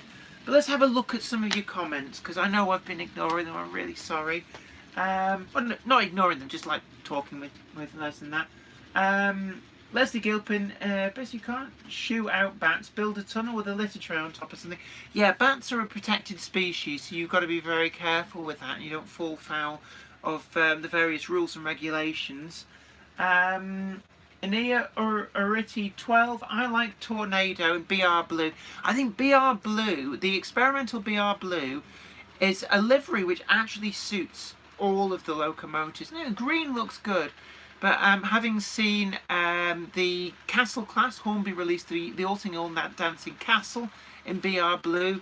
A4s I've seen in blue, Princess Coronation I've seen in blue, and they all really suit that livery. I think it is a great livery. Let's have a look. Stretch Edits, Les wants his loco back. Well, it's the first time he's seen it actually, because I picked that up today for him at Rails of Sheffield. Because I was there, he knew I was going, and every time he comes, he looks longingly at my one of those every time. And I don't really run this actually, it has to be said. It's waiting to get chipped. I do have another 8-pin chip, but actually I'm looking at my Stevenson Clark pannier tank. I think that's the one I'm going to chip. This one is unfortunately always like 1 or 2 away from what I want to be chipping, but I have got some 6-pin chips and I want to chip. They're the 90-degree cranked ones, so they're really only suitable for the 242 radial tank, and so I'm going to finally get both of my Lancashire Yorkshire radial tanks chipped. I'm just going to put this back. Oh, that was my knees. But I hear the sound of a cupboard monkey. No, you don't. Yes, I do. So, I'll put away my little favourite there. Oh, you've been buying all sorts of stuff. For 25p, I wasn't leaving them behind. I guess not. You can take some of these trees and empties down. Are you going to come and join us then? Yeah. So we I'll have you on your own. So, meanwhile, whilst we're here, don't forget, if you're watching on the stream, we've got 145 people live on the stream. Don't forget to tickle that like button. It's really, really important because it shares the love and also makes me feel happy. And when I feel happy, I buy model trains. When she feels happy, I get a much nicer life. Yeah, so we got the cupboard monkey in. I And am not a cupboard monkey. did my beer make it up? Oh, You never asked for one. Well, I asked Les to ask you. I'm guessing he's forgotten. How long ago did I say to Les? No, he's only just gone. I said, ask Zoe when you're down there to bring me up a bit. Oh yeah. Do you want the thing that you were loaned? What thing that was loaned? The certain thing from your childhood that you've been loaned? Do you want to talk about that? It's a bit big and bulky to bring up here. No, Okay. leave that downstairs. It's actually Another time. there'll definitely be a video on that. John at Rails. We were going through. There's like loads of these little Aladdin Cave stock rooms, and there's so much stuff tucked away there. It really was an amazing experience to be allowed to go through all that.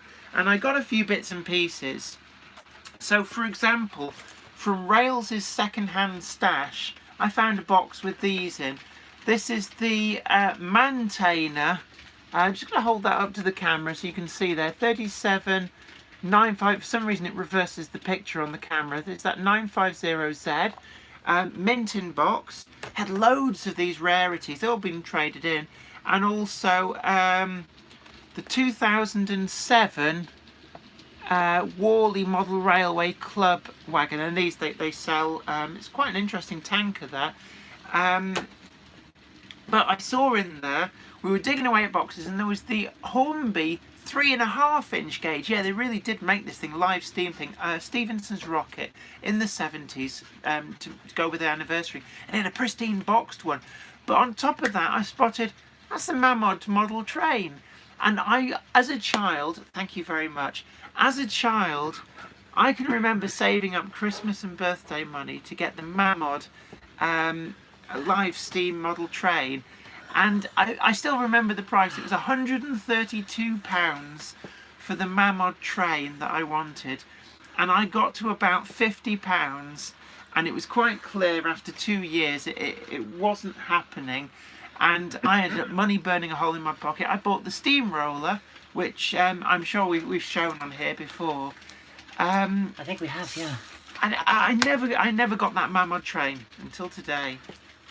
So there will be a review of that, a nostalgia review, and I'm just so grateful for John at Rails for effectively letting me try before I buy, because I said I don't know whether it'll go around my garden railway, and he says, well, take it away with you, because it's not listed on their eBay site. It's got so much stock, and as I said in the video, if there's something that you're really after, I mean, like, for example, just showing you these, like a rarity, they have so much stuff there that even if you don't see it on their eBay shop or in their shop or listed on their website, drop them a line, ask them if they have a particular thing, because they might well actually have it. And he had this Mammoth thing, and he said, look, take it away with you, tell them, but if it does, then, you know, we'll organise the price. I'm just so grateful to John for letting me do that. So hopefully tomorrow, if the weather's all right, I'm going to dust off the garden railway, and I might actually see if I can get that to go round. I'm really looking forward to that. Tim J. Dowd says, Jenny, do you still have your drum kit? I see you playing it at the start of your videos. That's not actually my drum kit. No, I really couldn't. I'm full. Did you have a pizza? I did. That drum kit is actually my friend Claire's drum kit, and that's in her house. I was playing that. I do have an electronic drum kit, and it tends to get more use these days from my little nephews actually playing with it, because being an electronic drum kit, you just put headphones on them and all you then hear is like tappa tappa tappa tappa, but it's not the full sound of a drum. The one you see me playing in, it's actually now my old intro. I don't think it's in the new intro. It's not in the new intro. I made the new intro all about the trends, because Yeah. that's basically become your focus. Yeah, it's probably actually my autobiography will probably end up being called "It's All About the Trains." Being called "It's All About the Trains." You do realise I'm a science fiction writer. I was science fiction and artist, don't you know? And it's just I kind of like my hobby being model railways, and I've just ended up falling into. You know, don't get me wrong, I really do appreciate this, but I'm actually a science fiction author, a well-regarded one. I regard you well. Lenny Henry did as well. Oh yeah, go on, tell them about the Lenny Henry story. Right, doing a book signing in Waterstones in Preston, and this is about 8 or 9 years ago. And you know, you sort of sat at a table, you got a big banner, come and meet the author, Jennifer Kirk, blah blah blah blah. And you know, people queue up, comes in, and there was this really smartly dressed, very serious looking guy in a suit, a long overcoat and a hat and a scarf, and that, really well dressed. You know, like how you'd expect sort of the well dressed man about town to be wearing. And he just started talking to me. It was very intense, very serious, but we ended up talking about the creative processes behind, you know, how you do your writing, how you nurture that creative process. And all the while, I'm aware of people flitting around all excitedly in the background. And there was other people who were with him who were sort of stood back, almost like they were his people. In the back of my mind's going, you know this guy from somewhere. Who is he? And it wasn't until afterwards when the manager of the shop came over and went, do you know who that was? That was Lenny Henry. And he was so different in real life because, you know, he's not got this sort of like persona in real life. He's very, very serious. And, yeah, don't do that. It puts me off. And RET, I'm sorry, but I've just literally just tested the stream, and it's fine on our side. So who's saying? I don't know what the fault is. We're not getting it when we're sending out. I'm not getting it when I test the stream. So yeah, it's another connection. Because when you play it on your phone, that's actually coming back off from the Google. internet. Yeah. So yeah. Hi Patrick. Hi Patrick, good to see you along. Berry 120 is fine for him. So yeah, I think it's a localized issue. Some people are having issues, but it's nothing to do with our end. But don't forget, I love doing this actually. Every time I say tickle the like button, I can watch the likes suddenly go do-do-do-do-do. It'll probably slow down now because so many people have already clicked it. But don't forget to click that like button. It's how I'm being amused at the moment. It's like, Hello to everyone who's saying hello to me. it's just jumped by 69 dudes. 69 dudes. We totally need Eddie Van Halen on guitar. Actually, Bill and Ted 3 is in production. It is, and so is the new Excellent. Ghostbusters. Ghostbusters 3, I can't believe that. Ghostbusters Afterlife, they're calling it. And from what I've seen, don't quote me on this because I'm getting it like third hand, but from what I've seen, all of the Ghostbusters are in it. Apparently Mark all Wilson of them. says... Whether that means all four from the original or all as in all 8 of the 2 different sets, I don't know. But from what I've heard, all the Ghostbusters are in it, so that'll be interesting to see. Well, Linnet12DD says their stream's okay in Kent. Tim JD Dowd says fine in South Wales. But Mark Wilson says the live stream, that's obviously a typo, the live stream is delayed. It's like watching a 1970s kung fu movie. I will beat you up. Wow!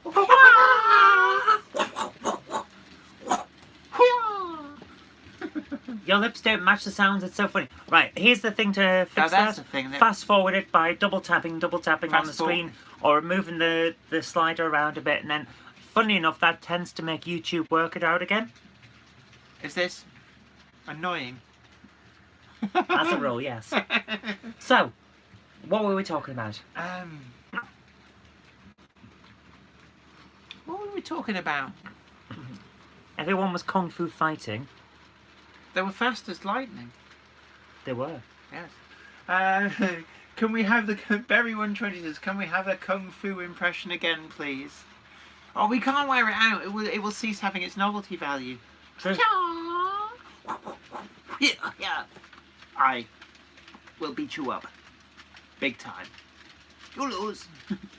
Also, the largest and most imposing character in the entire film must be voiced in the dub by the squeakiest voiced person available. Yeah, you have a guy who's like a big Hulk and you expect him to go like, yes, master. And they're like, hello.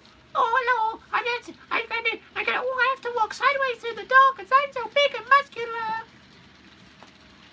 So it is really inappropriate voice acting, I think, is the other kung fu trope. Of course, but what else would you expect? Warwick Road. Jen, say hi to your dad. It was great to meet you at Rainhill Model Rail Exhibition and chat about Traffic Park. Great, yes, I do remember you. Brilliant. I'm glad you found the live stream. It's really good to have you along. And yes, it was great to speak to you as well. And really glad you found the channel. So you now see the anarchic humour that is me and beer. It's not even alcohol infused beer. No, it's just that it's you and the concept of beer. Yes, yeah. Which goes to prove exactly what I've been saying for years, which is the moment Jen sees a beer, she becomes drunk. See beer, want beer. Angus's train says, Jenny, can you run an A4? I know you love your What, A4. a sheet of paper? No, you muppet. I'm trying to decide. I am sorry for everything that goes on with this, guys. I will make inappropriate jokes throughout this live stream because I'm attempting to be a stand-up comedian. Because basically, well, yeah, she'll make poor jokes throughout this live stream because she's annoying. And I'm gonna try and. It's one of those things. I am attempting stand-up these days, and I tend to test out some jokes on Jen, and sometimes that slips through on the live stream. Like earlier on when we were watching the news, and someone said that they were going to do the largest mass migration of animals in history, and I looked over to Jen and went, "Well, someone's never heard of Noah." Ian Ryan says, "Zoe, you're not standing up. How do you know? How can you be sure?" She's just really, really short. I might be stood in a hole.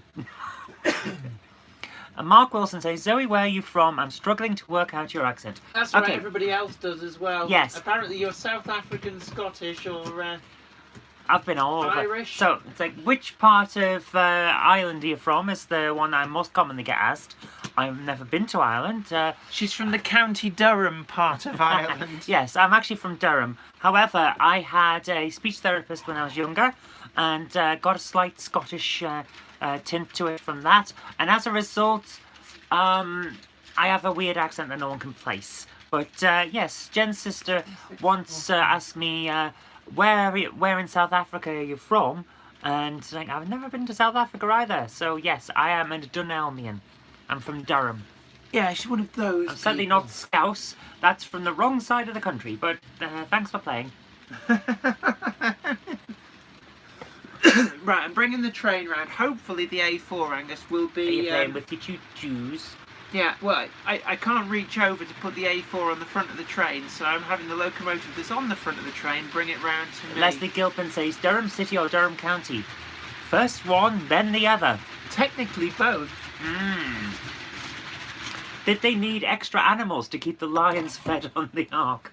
That's a good point, actually. What the hell were they eating? Soy.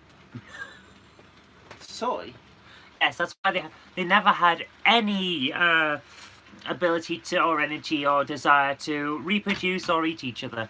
Everyone was full of soy and never had no energy and just wanted to sleep. That's how they got through. I don't know. To be honest. Yes, Les has gone, I like transport. And not from Sunderland then, Zoe. No, not from Sunderland. She's not a Macca. Is it Macca? Mackham. You have Geordies, Mackhams and Smog Monsters. Smog Monsters. Anyone from Middlesbrough is really, really upset with me now. Are you having problems? Were there 2 cupboard monkeys on the Ark? Well, all animals came 2 by 2, so yes. So there you are, Angus. We've got an A4 running. I'm not sure how well it's going to show with Zoe in the way. If you budge over that way, You telling me to bugger off? Yeah, pretty much. Yeah, language, Timothy. I'm going to move over a little bit, and then you probably just see it in the background. I'm just looking at the screen. Yeah, there you go, Angus. I can't see it. Just Where for is you. it? That's Miles Beaver. I can see it. It's going just round there at the back. Oh no! Don't stare. Remember. It took you ages to work out what I was doing there. Remember, everybody, if you manically click the like button, then I can use that as an excuse to stop her from doing that again. So don't forget, tickle that like button. That's great, actually. 76 likes. This is... oh, we'll have to get some trombones. And 100... What? 76 trombones for the big parade. Okay. How do you not know these things? Mark Wilson, was there 2 cupboard... hello from snowy Michigan. Hi to you, Tim Bowd. It's good to have you along. Ian Ryan, why the sad face? New Mills Model Railway. Have you got a Patriot class jet? No, I don't actually. A Patriot is one of the locomotives that, unfortunately, for whatever reason, I just never got around to getting one. And the Ritchie 12, well, it's rained badly there. Yeah, it's absolutely chucking it down here. Yeah. We've had a lot of rain. Been a lot of local flooding as well. When we were coming back from rails, we actually thought we might have to abandon the car and just take a boat instead. It was that bad. My goodness. Patrick Furlong, already liked twice, Jen. Sure, if you like That- it twice, that means it's come back off again. Yeah, if you click the like button the second time, I thought it actually then removes your like. Angus's train. Stop, Zoe. I'm trying to watch the A4. Yes, Zoe. See, some people want to see the trains. It's domestic violence on camera. I've got proof. Where's Doctor Who? Doctor Who is here. So, Doctor Who is in his TARDIS, and he's going to turn up on the... Is that in shot? Yes, it is. There we Doctor go. Who's in the streets in actually, so is an enormous pile of electronics, which is massively overscaled. So there we go. What else we got? Marty McFly says, hi Jenny and Cupboard. I am not a cupboard monkey. Really enjoying both your channels. I collect trades and my son collects retro games and consoles. Your son has excellent taste. Excellent. So thank you for your videos. You're very welcome. You're very welcome. Always good to have people along. And so what kind of retro consoles is favourite? Hey, Sunday Game Hammer Classic Gaming, the live stream. But for now, it's old trains. Oh, excuse me, lots of gas in that all of the time. Game Hammer's not on Sundays at the moment until after the election. Oh right, fair enough. Because I need the time. Graham MCK, will you be getting a Hatton 66, Jen? I won't actively be getting one. I might end up reviewing one at some point if Hattons lend me one to review. But in all honesty, Class 66s don't do anything for me, so it wouldn't be one that I would actively seek for my collection. Amiga 600 here, Microprose Golf. Amigas are very good. But the Amiga 600, I preferred the Amiga 500 the myself. 600 was alright. I had a 500 myself. In fact, actually, mine was quite an unusual beast. It was, it wasn't a 500 plus, but it had aspects of a 500 plus. It basically had they changed the keyboard layout for the 500 plus, and mine had the 500 plus keyboard, but it was an ordinary 500 inside. So there's a rarity for you. The 600 is basically a sawn-off Amiga. But the one thing that would link it back, because we're annoying some of your fans now. Who is your favourite Doctor Who?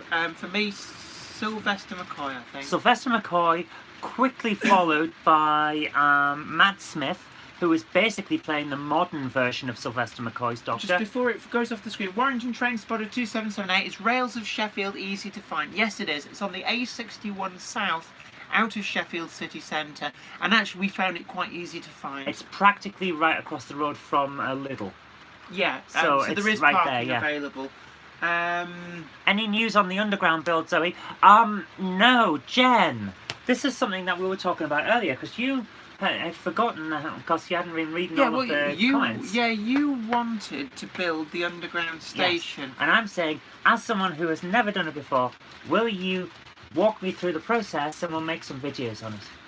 Yeah, I can do that. Just bear in mind that it's a different style of modelling to what I do, because it's modelling effectively a tube. It's modern image style as well. Tube. But I want to do a lot of it as scratch built.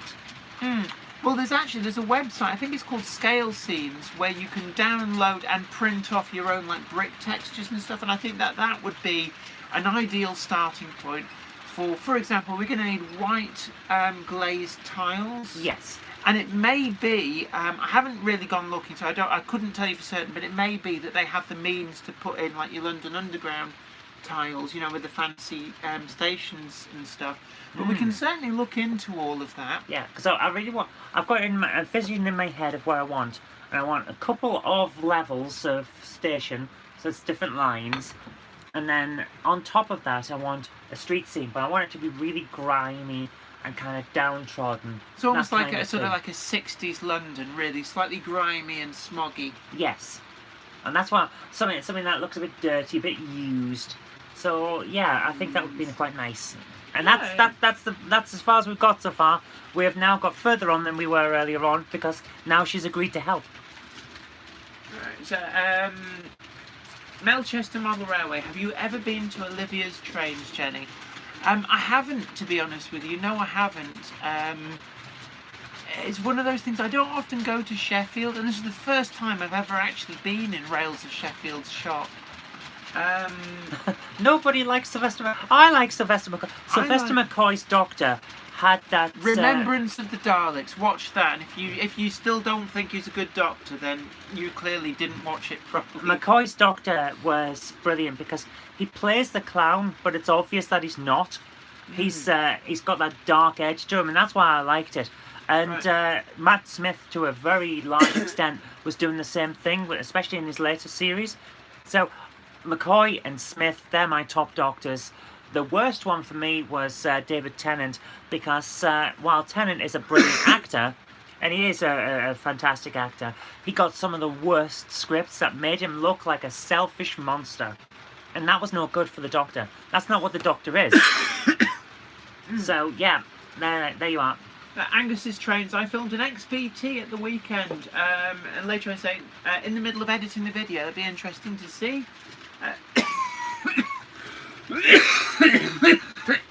Tickly. Is Rails of Sheffield a big shop? Yeah, it's like 4 shops joined together. Yeah, it's like a row of shops. You like come out of one and go into the next one, then come out and go into the next one. It's quite a little Aladdin's cave. And Patrick says, ever seen Doctor Who: The Web of Fear? Yep. If there's an episode of Doctor Who that's available on DVD, Jen and I have seen it. I've probably got it as well. Yeah. Angus's train said, "This is a train channel. Stop talking about other things."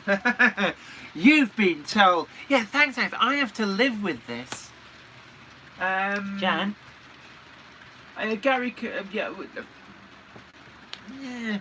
Don't forget to tickle that like button. If the likes on the channel go above 100, then we will. I will make sure that Zoe personally, I will stop her from talking about anything other than trains for the rest of this live stream. Oh my god, it's just jumped up! Oh no, it didn't. Sorry, I misread that. I thought it jumped to 94. Tickle the like button. Let's have a look. Logan Clary, I have 00 Daleks somewhere. We can squeeze this one in. Actually, it's quite interesting because certainly the police box, obviously, these things really did exist. So it's not just a Doctor Who thing. On a like 1950s, 1960s layout, these would actually be an essential part of city street furniture. Yeah. But actually, I like the idea of a cameo with a 00 Dalek maybe wandering around it. And that's the beauty for me about model railways, is that actually you can have these fun little cameos. And when we were in the rail shop, actually, the new shop, well, the shop that's been completely refurbished, they have a model railway going around just above head height, all around the top of the cabinets. And there's a bit where it goes through a cliff face, like a model cliff face. And actually it rewards careful examination because there's like mountain climbers, tribes of nomads. There's like little cameos on that hillside, which is actually really, really great. I love fun stuff like that. And actually on this layout, I can't show you at the moment with the camera where it is, but I do have a few cameos with zombies, because I had zombie figures from when we did GMRC. I ended up with them, and I thought, they're too different to not use, so I made use of them. Warrington Train Spotter 2778. Zoe put a TARDIS on Jenny's layout. Well, we do have one. So that is. I didn't put it there. You did. Yeah, it's actually a Hornby Scaledale TARDIS. So these are available commercially from Hornby, but it's the one thing I don't glue it down because it's that little bit of fun to cater for this one by just moving it around the layout. That is way too big. Exterminate! Exterminate! Exterminate! Exterminate! I'm sorry, that's too stupid. You're not allowed that anymore. So, anywho, I'm just interested. An XPT is a British HST. Yeah, they're pretty simple, but they actually made in the UK and then shipped out. So there was a few things that were done that way, and it's the same gauge as well. So it's 4 foot 8.5 inches. All right. Yeah, Ian Ryan says, I can remember a real police box in Sunderland when I was a lad. There are a few still left dotted around, generally speaking. One of them dishes out coffee in Glasgow, or is it Edinburgh? Edinburgh. It's a coffee shop now. Yeah, there's actually one at Earl's Court in London. If you come out of Earl's Court station at the right entrance, there's a police call box right there. And I think that there's something like 7 or 8 left up and down the country, but they're now listed. So they will now stay there forever because they're listed. They're part of our structures. culture and history. Yeah, and it's in some respects it's kind of weird how so many have been taken away before they thought, hold on, they're kind of like an icon, like the red K9, is it K something or other phone box? You know, the traditional red phone box. The best part is there was actually a legal battle that I had to learn this as part of my law degree. There was a legal battle between the Metropolitan Police and the BBC when the BBC started making products based on Doctor Who with the TARDIS in it. The Met Police said that the TARDIS design was their copyright, and the BBC said, no, this isn't a police box. This is a time machine. They actually used that as their argument. Did it work? It went to court, and the BBC won. So, on what grounds? On the grounds that the Metropolitan Police never designed a vehicle for use in time and space. So, for copyright grounds, the Metropolitan Police owns the specific design of a police box. I'll toot to that. The BBC owns the specific design of a blue rectangular vehicle that travels through time and space. So there you go. You heard it here first. There's now a man shoveling coal.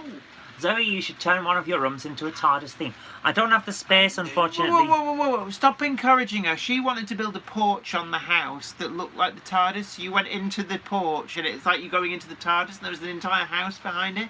And I had to veto that one. I mean, come on, I've got to live here as well. And unfortunately, I don't have the space. I would love a TARDIS that I could just hang out in and use as my office. As a potting but shed. Unfortunately, I don't have the space. It's a thing. I can either have a TARDIS to play around with, or I can have my retro collection, and that's just how it is. Yeah, As for both. Doctor Who has become woke, that's not even got there. It hasn't. That's become it's just, what? It's poor writing in the last few series, but it's not woke because woke doesn't exist. What's woke? It's a phrase that a lot of people who don't like change use to denigrate things. Oh, okay. The porch would have been brilliant, as everyone's saying. See, I wasn't wrong. New Mills Mother Road. It's something actually. I wouldn't put it on the front of the house. That's making too bold a statement about being a Whovian. But I'd consider you having one as a potting shed. If you ever did any blooming gardening. I don't have the time. Says, oh, I want a vegetable garden. I do, and I grew vegetables, and then she planted more, and then didn't tell me.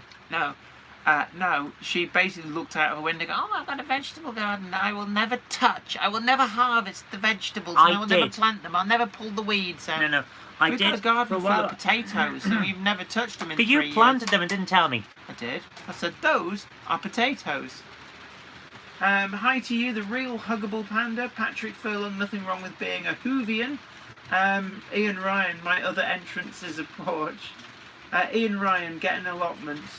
Terry Bartlett, Railman 28. Jenny, do you still see Simon sometimes in his photos of Clanland? I talk to him a lot online, but I haven't seen him since we filmed GMRC. I do occasionally do things with him. Usually they're quite hush-hush. So he's probably leaked photos. He did leak a photo of him stood next to the hat trick sign. And afterwards I went, that's not fair. I thought this was secret and we couldn't just do that. If I'd have known we could take our photograph next to the Hat Trick Productions sign, I'd have done the same. But no, I haven't actually seen him in the flesh, so to speak, since we filmed GMRC. But I do talk to him pretty much every week. Jenny, you'd be shocked if you came home and your front door was the TARDIS. I would actually, yes. Your house would be bigger. Yes.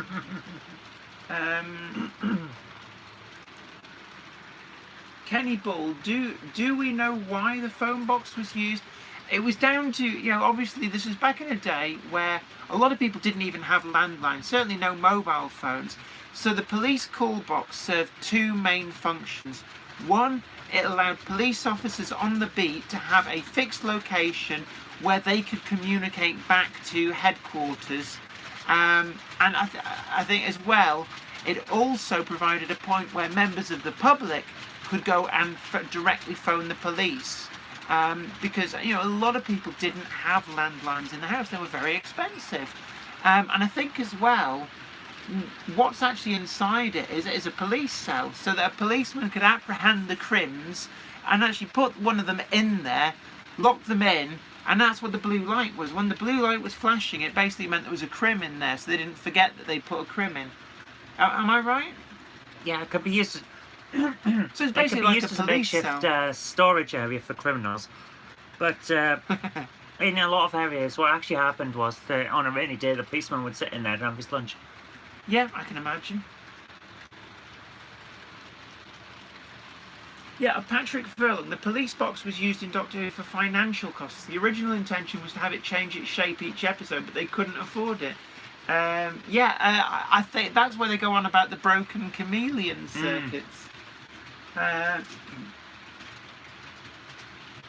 So, back to trains. Yes. Quick, name your favourite piece of rolling stock. Well, we already did a video about that. No, we did one on a specific type of rolling stock. What my favourite piece of... See, I really like the Bachmann 16-ton mineral wagons. I also like the Acura scale HUO wagons. In fact, actually, we didn't have a Bachmann 16-ton mineral wagon in that set. But then things like Mark 1 horse boxes I do really like. And it's actually, when we were in Rails, I saw that the main range ones have hit the market. So the Mark 1 horse boxes are available now. You can just go out and buy them. And indeed, actually, the Arnold Hancock wagon that was in my favourites list, it's actually quite hard to come by, special commission. Really difficult to track one down. But when we were rummaging around in one of Rails' stock rooms with all the second-hand stock, I found one.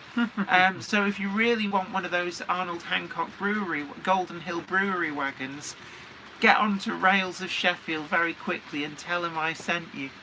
And if he goes, oh, I remember seeing that, I don't know where it is, say, it was the box that Jenny was rummaging in.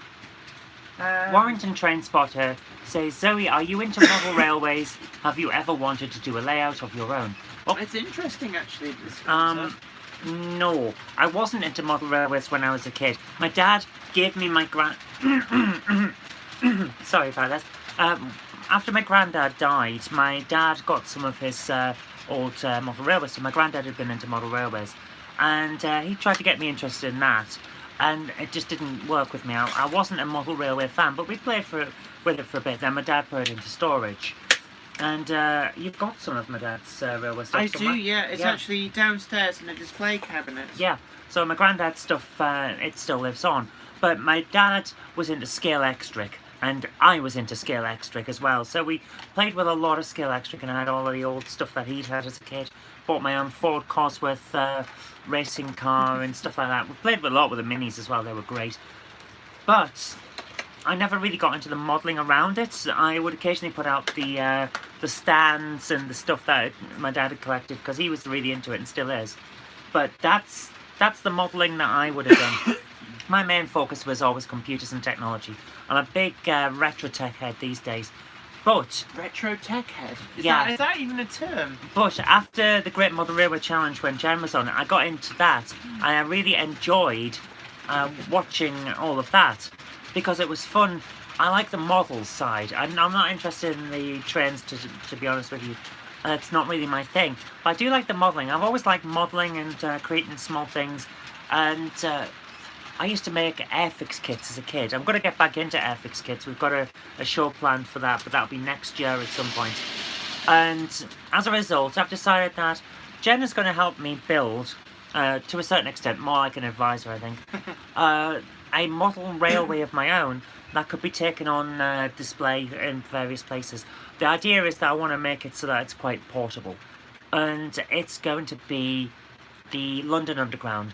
one station, several levels for several lines, with a street scene on the top, possibly all of it controlled via a Raspberry Pi system or something like that, so that it can be run as a diorama and like a center, just a piece that can work on its own. You thought about putting in like little flashing lights? You get like the sparks from the you know where it goes and you get like spark.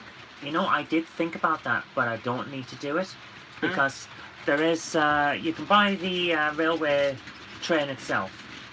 Just on a note, what do people think about the maintainer container? It's the one I just got. I like it. It's nice. It's different. But sorry, a bit of interlude. The railway coaches, trains themselves, locomotives. You can get them. You can buy them from the website, and at the same time, you can get a DCC system that causes sparks and has the sound in it. Yeah, and you can have things like the flickering lights on the platform. Yeah, so I'm thinking of doing all that and having it run as if it's a working system, like a living thing.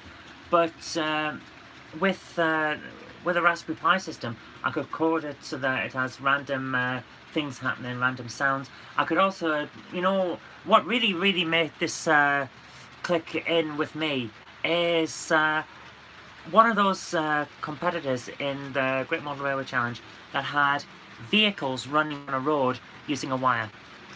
Oh yeah, that's there's a couple of different systems of that. Fowler is the one. I want to use one of them to have on the street scene. I want to have a bus go past and maybe a car or two. That's what I'm looking for. Something that's more of a detailed model than a model train set, really. So Patrick Furlong, I'd love to do a model railroad replica of the layout from Back to the Future 3, but I don't have the room. Oh, that would be funny. Actually, I forget where it is, but you can look up on Google Earth the filming location where they come back to 1985. That railway line still exists, but doesn't actually go anywhere anymore. And I believe at the time, one of the reasons it was picked for filming was that it very rarely saw trains, and it was a location that they could easily control. And for the anniversary, because the track is still there, just not used, they took a DeLorean, put rail wheels on it, and actually drove it down that length of track. You know, as part of the anniversary for that. Ian Ryan says, I'm sure this has been asked before, but have either you or Zoe been to Beamish? I'm from the northeast, Ian. Every school trip was Beamish. It was either Beamish or the Captain Cook Centre. That's all we did. I've been to Beamish a few times, actually. Not as many times as so, but it's just come to my mind, actually, if John from Rails is watching, when I said to him, I said, because he said, is there anything else that you're after whilst you're here? And I said, yeah, there is, but I can't think what it is. And I said, I'll be halfway home, and I'll be like, oh, that was what I went there for. And it's just come to mind now. I wanted to browse the Airfix kits to see whether he still had in stock the airfield control tower kits. Oh. Too late. Well, maybe next time, because I would love a Cessna. Here's did anybody ever make a model? Yes. Italina or something like that. Yeah, I know the one. Italera. Italera, that's it. The Cessna 172P is the most common civilian aircraft on the planet. It's like the hatchback of the skies. It's a wonderful little aircraft, and it's my favourite aircraft. There's only one made in model form, and it's by one company, and they don't do many of them, and it's really annoying because I want one, I can't get it. I think Rails of Sheffield, judging by the amount of second-hand stuff, like stuff that it's second-hand but it's never been out of the box type thing. Yeah. In fact, that maintainer wagon that's going round, that must be at least 15 years old, and I'm the first person to ever get it out of the box, and I felt a bit bad breaking the seal on the little piece of tape that Backman used to put round the insert, and the wheels were spotlessly clean. They're not now because it's just been round the track. But it is interesting. There are, you get a lot of people who collect stuff and then never take them out of the box. Yeah, shelf collectors. Ritchie War Department 1915. Hi Jen and Zoe, would you guys go to the Great Dorset Steam Fair? Sorry, I misread that as the Great Corset Steam Fair. No, the Great Jen would definitely go to a Great Corset Steam Fair just to find out how you put steam in a corset. Steamy. My father and I have always wanted to actually go to the Great Dorset. It's one of those things you have to go for the full. It's something like 5 days. It's a big undertaking, and it was always. I think it was the week after or the week before Cumbria Steam Fair, which my father and I did, going way back to like 1990 up until I think 2006. We would have loved to have done it, but my father's getting on a bit now, and I don't think he could manage doing the taking his miniature engine there. But there is a part of me wondering about taking the Volvo, of all things. The Volvo 850S is now quite a rare car. So yes, I would love to do the Great Dorset, but it is a big, no thanks, it is a big chunk of time out of the schedule. Keep us with a Coke. I could do with a little swig or something. I haven't got a glass. So unless you want me swigging from the bottle of backwash, bon appetit.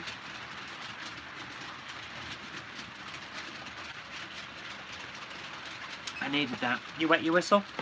Yeah. Warrington Train Spotter 2778. Do rails do pre-owned stock? Oh yes, they do. An awful lot. And actually, basically, you name it, they've probably got it there somewhere. The amount of stock there was huge. I've come back with a full Mammoth live steam model railway in a box, like I always wanted as a kid but could never afford.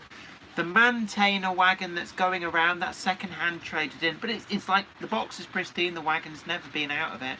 And this here as well is another second-hand wagon which I picked up whilst I was there, because they let me have the run of the stock rooms whilst I was getting the guided tour. So I got to peer in a lot of boxes, and I found this one. This is a second-hand wagon, and getting quite difficult to track down now, and I just liked it because that's quite a colourful wagon in there. I'm in too much. I think we might do a box opening and review on this. I'm thinking, so we're gonna, well, I think that might be quite nice. So we'll do like a retro review.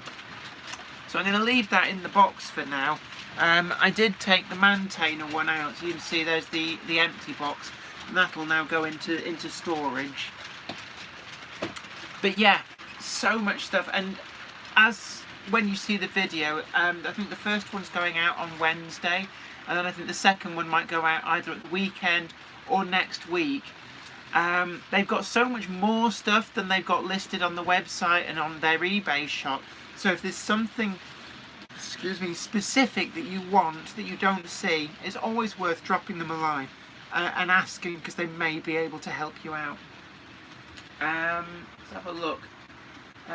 Yeah, Timber Surf Fowler car system is what, and it's a great system actually. It's what the Team Grantham boys used extensively.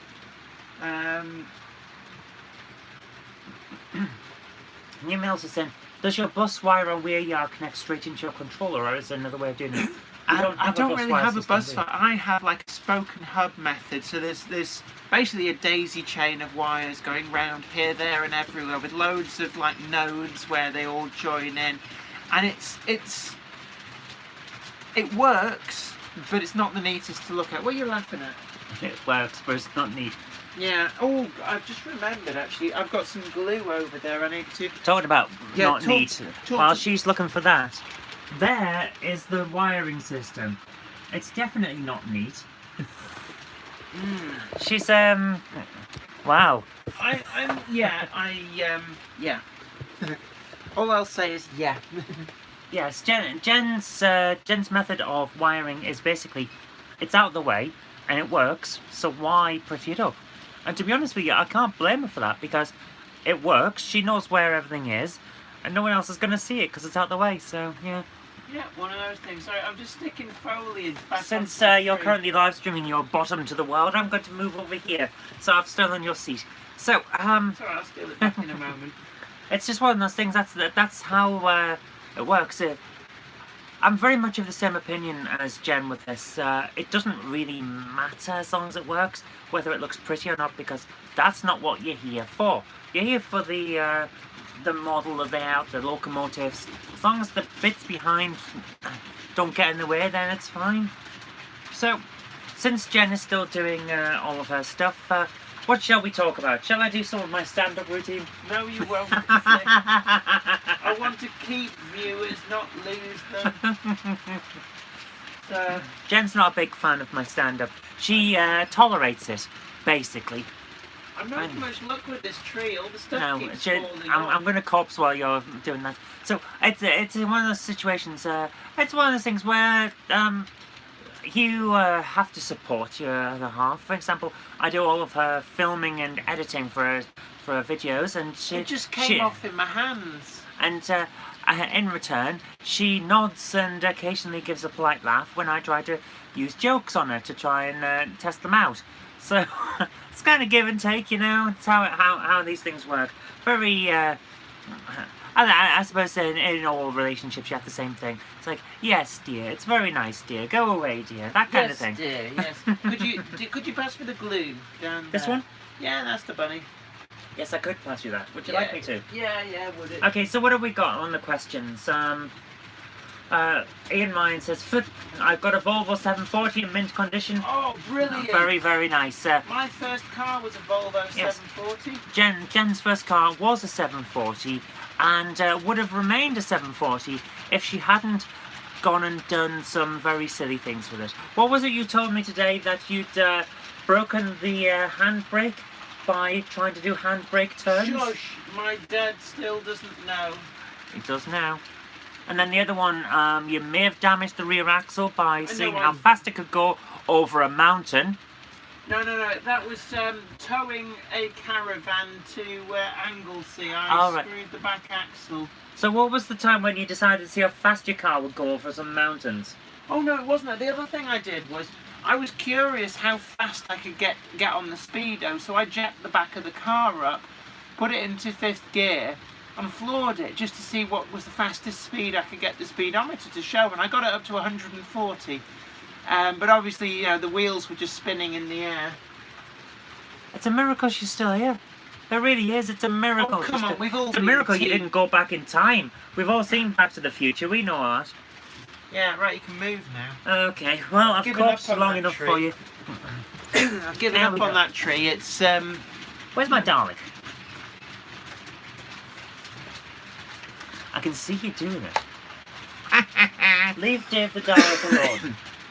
Alright. Anyway, sorry, where were we? Warrington Transporter 2778. I do not understand the people who buy model trains and just stick them on the shelf and not run them. There are a lot of people like that. And we were talking with John at Rails about it, and he reckoned there's a lot of people who they have this grand master plan and they buy all the stuff that they think they're going to need to build a railway and then never get round to it. And then also I think there's some people who, it's almost like the collecting of the rolling stock is the hobby for them. It's almost like collecting, like you collect stamps or collect coins. Some people collect model trains. And they put them on display, maybe in cabinets. The ones that I really can't get my head around are the ones that buy up the stuff and then box it away so you can never even see it. This is Dave the Dalek, and he's a beautician. Exfoliate, exfoliate. There you go. Yes, I was just sitting here waiting for her to finish so I could say that. Cottesmore, good to have you aboard again. And it's also, don't forget everybody, you can go back and watch the interview that Cottesmore did with me over on his channel, and had him on as a special guest on the Jenny Monday Club. We need to get you back, and be great to have you back on actually, because that was great fun. What else we got? Leslie Gilpin, New Mills have a circular track on my 16x10 layout and only recently added a second drop feed. Yeah, it's a lot more forgiving than you think. I just add in droppers where it turns out I need them and just wire them back in this great sort of rat's nest of wires to the nearest point I can connect it to another live feed. Flymo Chairman 1 says, Cottesmore, she is not a cupboard monkey. I'm not a cupboard monkey. Yes, she is. Yes, we know she. Yeah. I'm not a cupboard monkey. Ritchie War Department 1915. Jen, would you get an LMS or BR either 2MT Class 2 260?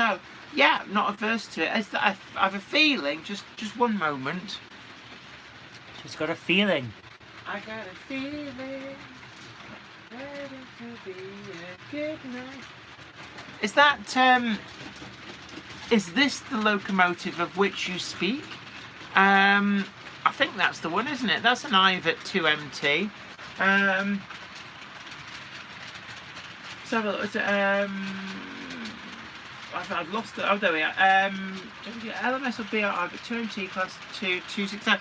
That's that, isn't it? So if that is that, then yes, I would. Yes, I have. Flying Scotsman, is he still in I don't think you've got a Flying Scotsman. You won't have one, will you? I don't like the Flying Money Pit. It's just like, I think it's because there was like so much hype surrounding the Flying Scotsman. It just made me not want one. I'm a bit contrary like that. Mark Jones says, Zoe, why don't you do a YouTube channel where you can put your jokes out there, and then your fans and other stand-up comics and beginners can give you honest reviews for it. It's called Game Hammer Classic Gaming. No, Game Hammer's my game review channel. I have a second channel, youtube.com/ZJKR. My initials, ZJKR. There is a stand-up routine on there, which I filmed at a comedy store in Second Life. So it's a virtual reality one, but the animations are just what happened to be my avatar was doing at the time. But the voice is me doing my stand-up routine. Most of my stand-up routine. I have more material since then. So yeah, you can see that. The Don Juan King Fox Junction. Hello people, hi to you. Just waiting on my baseboards to start back into railway modelling after 30 years away from it. Actually, welcome back. Yeah, I mean, it's never too late to come back to the hobby. I think a lot of us have time away from the hobby in between, youth and getting back into it.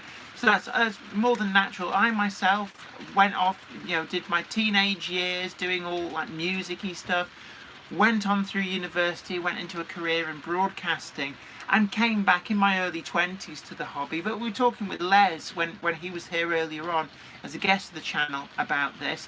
And if you've missed any of this live stream, don't forget that you can rewind it. And also we have a deceitfully naughty train. Okay, you keep talking.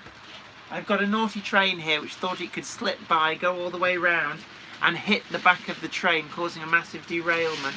But we spotted it. So let's just connect.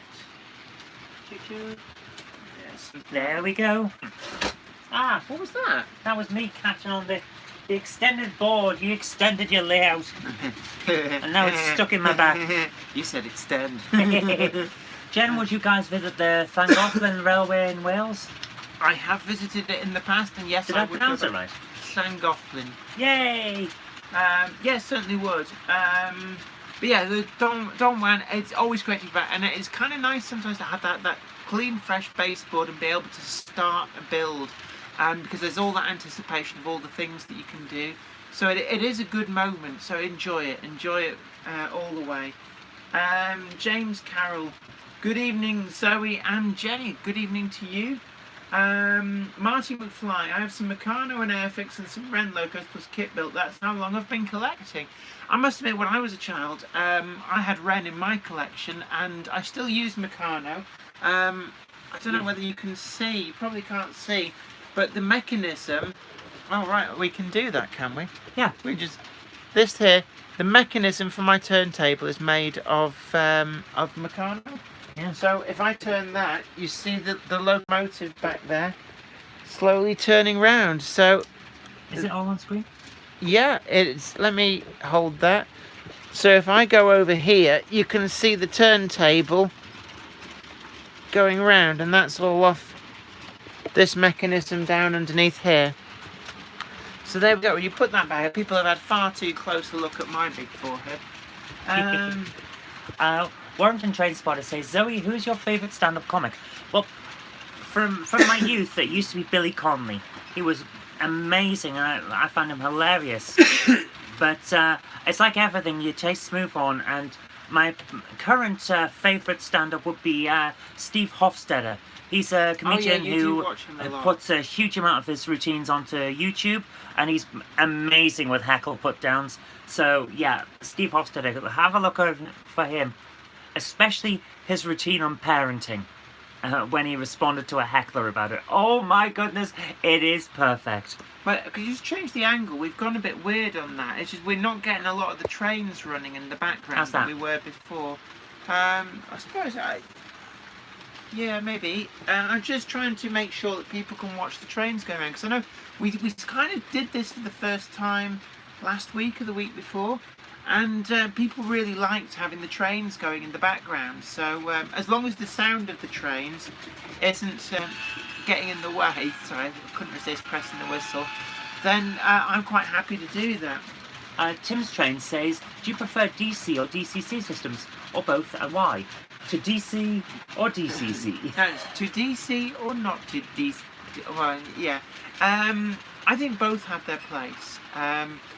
DC has its simplicity in you just put the locos on, and fault finding on DC I find a lot easier, but DCC supports a lot of extra functions, and you're not having to have these isolating sections to be able to switch tracks between tracks, and I think that DCC does make things a lot easier, but I think there's still a place for DC, so I still use both, but I'm more and more going the DCC route. But I think there'll always be room for this. One of my tracks is currently wired only for DC running, and I want to add a double pole double throw switch so I can switch it between DC running and DCC running as I chip more and more of my collection.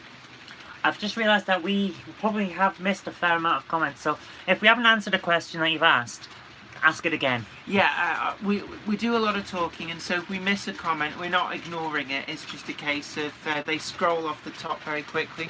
But don't forget, tickle that like button. It's really good to see that you're liking it. Oh, maybe you're not. Then leave a comment. Tell us what you'd like us to change. But it's great to have you all along. It's what I really like about the Jenny Monday Club. And of course, merchandise is available with the JK logo on the other side there. If you check us out on, what is it on? Teespring? Teespring, yeah. We are trying to find a cheaper alternative. It was I suggested would love to find a cheaper alternative. My biggest problem is this one here keeps me busy all week. Making her videos, either filming them or editing them. And she's getting longer and longer. Her videos used to be 5 or 6 minutes long when we started out, because it was a kind of just an occasional hobby thing. She would talk about something that she liked. Now I'm editing 2 or 3, maybe even 4 sometimes, 30-minute long TV shows per week for this one. And then she asked me to do extra things on top. James Carroll says, How have I got time to sleep? James Carroll says, Zoe, I have purchased and read all your books. When's the next one out? Well, so have you read what's the newest trilogy I put out? Once the Faithful Ran, Roamed, and it says Zoe, I have purchased and read all your books. Oh, right. The next book, probably I'm reasonably sorry, soon, probably stealing the either January or February, depending on how quickly I can actually get I like to get to a 4th draft before I release anything. And so it's probably January or February. However, I am working on the collaborative collection for all of the house that Jen and I put together, which will be books 1, 2 and 3 of all of the house that we've released so far, in colour, in hardback, with new extras at the back. So that's going to come out probably in December. I wanted it for this month, and then someone decided to call an election, and I had to go and do some work. So I know they didn't check my timetable at all. It was terrible. So yeah, it's probably going to be December for that, and then book 4 of all of the house, if we keep the comics up at the current speed, will probably be March or April. So that will be the next one for that. Jen, however, has just had 3 books out, and I'm putting together it's not a fiction one, this one, it's non-fiction, and it's a guide to creating model railways. She's given me a lot of information on that, and I'm compiling that into a book for her, and then she'll rewrite it and adjust it, and it's pretty good. So far what the material we got is pretty good, so I would expect that in about January as well. So that's how we're going at the moment. Thank you for asking, and thank you so much for reading the books. I hope you did enjoy them. We work hard on them, but I always worry. Jen? So I'm just playing with some trains. I'm trying Yes. to get another train running, and I realised I'd set off a train. This is one of the things about DCC.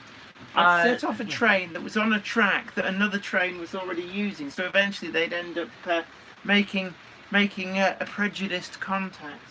So I'm just backing that back up. Okay, what else we got? I'm trying to find something that we can ask. The Dowd King Fox Junction says, I used to build Airfix models as well, and I'm getting so excited to scratch build everything. Or do you think that is wise? I was going to go down the Metcalf route. You like Metcalf models, don't you? The kits. I do, but I've never really knowingly built most of them as per the instructions. I find them a great starting point for kit bashing. I don't like scratch building. I wouldn't say I'm very good at it at all. But actually mostly about it, I just don't enjoy doing it. And I'm a big advocate that if you don't enjoy doing something in this hobby, then it's perfectly fine to find another way of doing it that you do enjoy. After all, the hobbies are supposed to be fun. But what I like doing is things like the Super Quick and the Metcalf kits. I kit bash them, and I basically use them as a store of parts that I can then adapt and use in a variety of different ways. And that's how I like to go. So there are a load of stuff that is built as per the instructions on here, but also there's a lot of stuff, like for example the signal box over there, which is featured on, and I don't think you need to, apparently it's going to show you. That's 2 Metcalf signal boxes built together with a new roof so that there's no join. And other things, I'm trying to think other things that I've done to change things. It's not so much on this layout, but actually the military establishment over there is 3 of the B-35 Super Quick Market House kits. And actually I'd say that the B-35 Super Quick Market House kit is one of my favourite kits. Not to build as per the instructions, and you know, if you build it as per the instructions... See you later, Anya. Catch you later. It's been great to have you on the live stream. It's always great to have everybody on, and don't forget you can catch up with any bits that you've missed or that you want to re-watch again. All goes up on YouTube as a regular video. Also, don't forget to share this video too. Let other people know about it. It's always great to spread the word, because after all, we're trying to very enthusiastically spread the word that railway modelling is for great everyone. fun. Yeah, it's for everyone. It's great fun. It's transferable skills, all that kind of stuff. Don't forget as well, tickle that like button if you haven't already done so. But what was I saying before you interrupted me? I can't remember. Ham Shackleton says some Burke is setting off fireworks here in the rain. Maybe they're trying to burn the rain away. The ones that get me are the ones that set off fireworks in the middle of the day. What's that about? You can't see them, dude. What are you doing? Yeah. Patience is a virtue. Mark Samway says, will the book about model railways cover my nightmare topics of DC/DCC and wiring points? To an extent, yeah, I would expect we'll end up with a chapter on that. One thing I would say, if you go back and there's my guide to building a small shunting layout, I do cover baseboard building, track laying, and yes please, and electrical wiring as well. But also the update on Weir Yard, I do cover a lot of these aspects as well. And you know, don't let yourself get intimidated by the thought of like, oh, I don't like the idea of doing that. Once you get into it, be methodical and you'll soon get through it. It's not really something to worry about. James Carroll says, Zoe, I have enjoyed all the books thoroughly. Thank you so much. I really do appreciate it. Thank you. He says, also, why did you get a printer in the USA, not in England? We didn't. We got a printer that can print in several places. They've got printing presses in the United States, London. I think there's one in Madrid as well for the mainland. Right. So does that mean that depending on which territory, and your book is coming from a different printer? Yes, it's printed in different places to keep the postage down, basically. So because I'm aware that is there an issue with the American printer, or is it just you were surprised? I think it's just curious, and it's just to make sure that you don't have to spend too much on postage. Because as a small business person who sends stuff out all the time from when people order the books, I understand that postage is rather expensive these days. So I thought the best way to do it, if I'm going to do print on demand to keep my costs down, I'll try and keep costs down on your side as well by using a printer that publishes in different countries. So I'm going to How long have we been going? Does it tell us anything? Oh, Yeah. Coming up on 2 hours. I must admit, I'm flagging a bit today. I am shattered. I'm going to go and get you a beer to keep you going. Oh, that'd be a good idea. That'll really keep me awake. Actually, if you can take some of these empties away, I don't know if you want to just take one of the trays.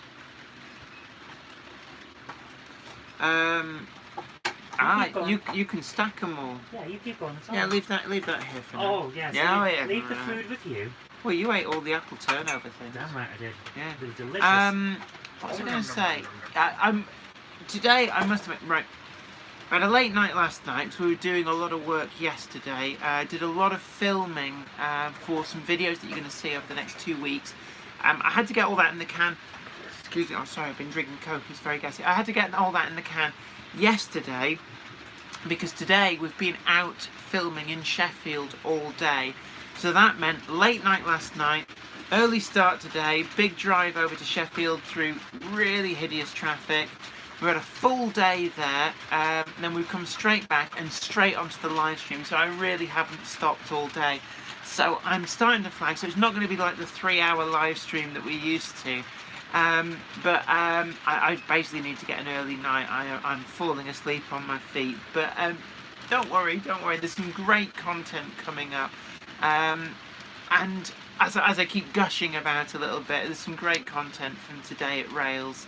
Yesterday I did a how-to video on how to build model trees the easy way. It's using the woodland scenic stuff, because I know I mentioned this in a Friday update video and a lot of people said that they would like a how-to guide. So I have listened to you and I've done that how-to guide. So we're going to be showing you how to use the woodland scenics tree building kits. They're really quick and easy to do and you get a really good effect.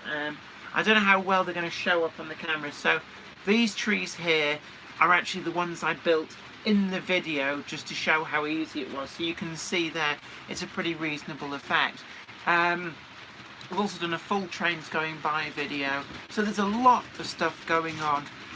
Also had to film a lot of stuff yesterday for a super secret project. I was desperately trying to get Les to zip it about, which that will be coming up on a different channel, a big official channel, in the beginning of next month. So look out for that, for Christmas themed layouts. So that's all I'm going to say about that. Let's have a look. Warrington Train Spotter 2778. Jenny, will you put a cenotaph on the layout?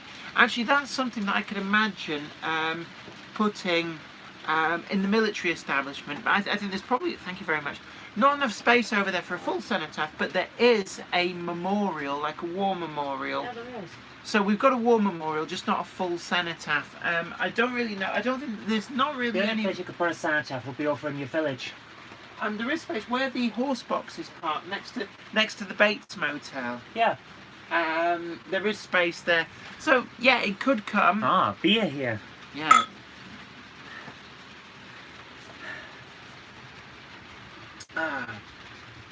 What are you doing with that Dalek? Is that? He's carrying a car for you. Didn't need carrying. Oh dear. So you can't stand up, he was carrying it. The Dalek was doing her a favour and she's just taking the mick. You can't get the staff. All you can get are cupboard monkeys. Not a cupboard monkey. Yeah. Speaking of monkeys, Ian Ryan says get to bed because I'm shattered. I don't know whether I look shattered. I keep losing my train of thought. yeah, you do. Choo choo. Speaking of monkeys, though, do you ever think monkeys look at like all the great apes and think, why are they great? What makes them great? And who decided that humans should decide who was great? They all think they're just so smart with the standing up and the tool use. Yeah. And actually, Tim Davis says, hey Jenny, would you have Simon on the Monday show? I'd love to get Simon A.C. Martin here on the Monday show. He does have a standing invite to come on the Monday show. But obviously, Simon lives down south. He lives in Sidcup, I believe, which is on the south of the river in London. So it's quite a long trek. I do have a spare room. Simon, if you're watching this, you can borrow the spare room. It's not a problem. But Just as long as you bring it back. Yeah, yeah. Yeah, it's just distance. But yeah, if Simon's in the area, if we can hook it all up. There are a few other people. We're down there sometime. That may well be the case. In fact, I think in January we're currently putting together, hopefully, doing a road trip down to Holmby at Margate and doing a load of filming there. So we might be able to do maybe a Monday thing. Maybe we'll turn up at his house, like live from the Volvo.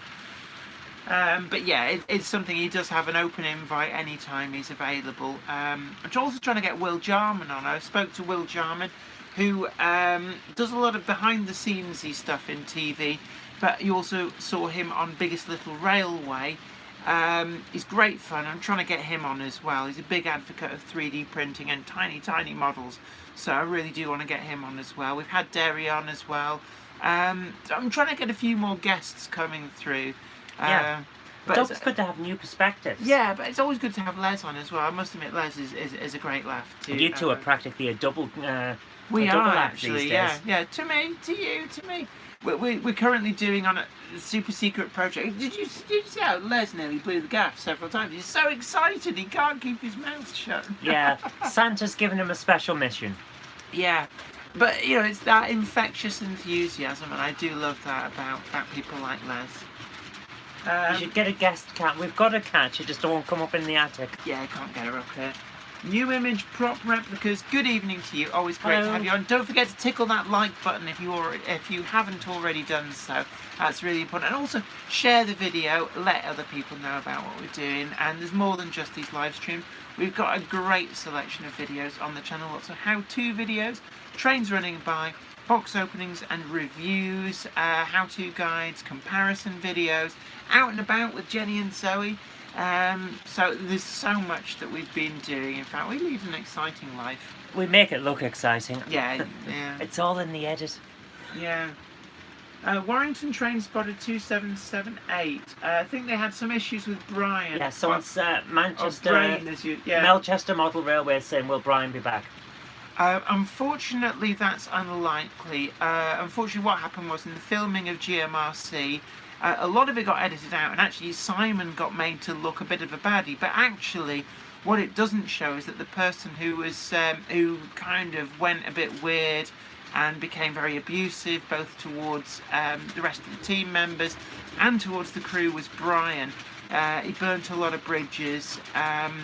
Let's not go into too much, because the last thing we need is to go over bad blood again. Yeah, so short story is no. He'd have to do some severe apologising. Yeah, yeah. But you know, sometimes it happens. Sometimes you find under a stressful situation, personalities can end up clashing, Yeah. and I suppose it's just how you deal with that is the main thing. The rest of the team all do keep in touch. The rest of the team are all still friends. So, you know, I think we did all right. Yeah. It'll probably be the case for a lot of teams that tension's frayed. Yeah, Blind Paul says Jenny, Zoe, and a Volvo go on tour. Is this a channel? Well, we tried doing the Vol vlog. Yeah, you That did was some our of thing, those the for a Vol while. vlog. But the problem is that I've tried doing other things in the past on the channel, and what became very clear to me is that people want to see the model railway stuff. And when I stray away from that, it just doesn't get the views. And I think sometimes, even though you might really want to branch out and do something that's totally different, your audience isn't ready for that. You know, I was doing a series of videos, the 1000 greatest vinyl LPs, and the problem was there was a lot of work in recording them and editing them, and they were only getting a few hundred views, which compared with my other videos was well down. So we came to the conclusion that really, I had my niche with model railways. I do enjoy doing all the model railway stuff. Hopefully my enthusiasm does come across.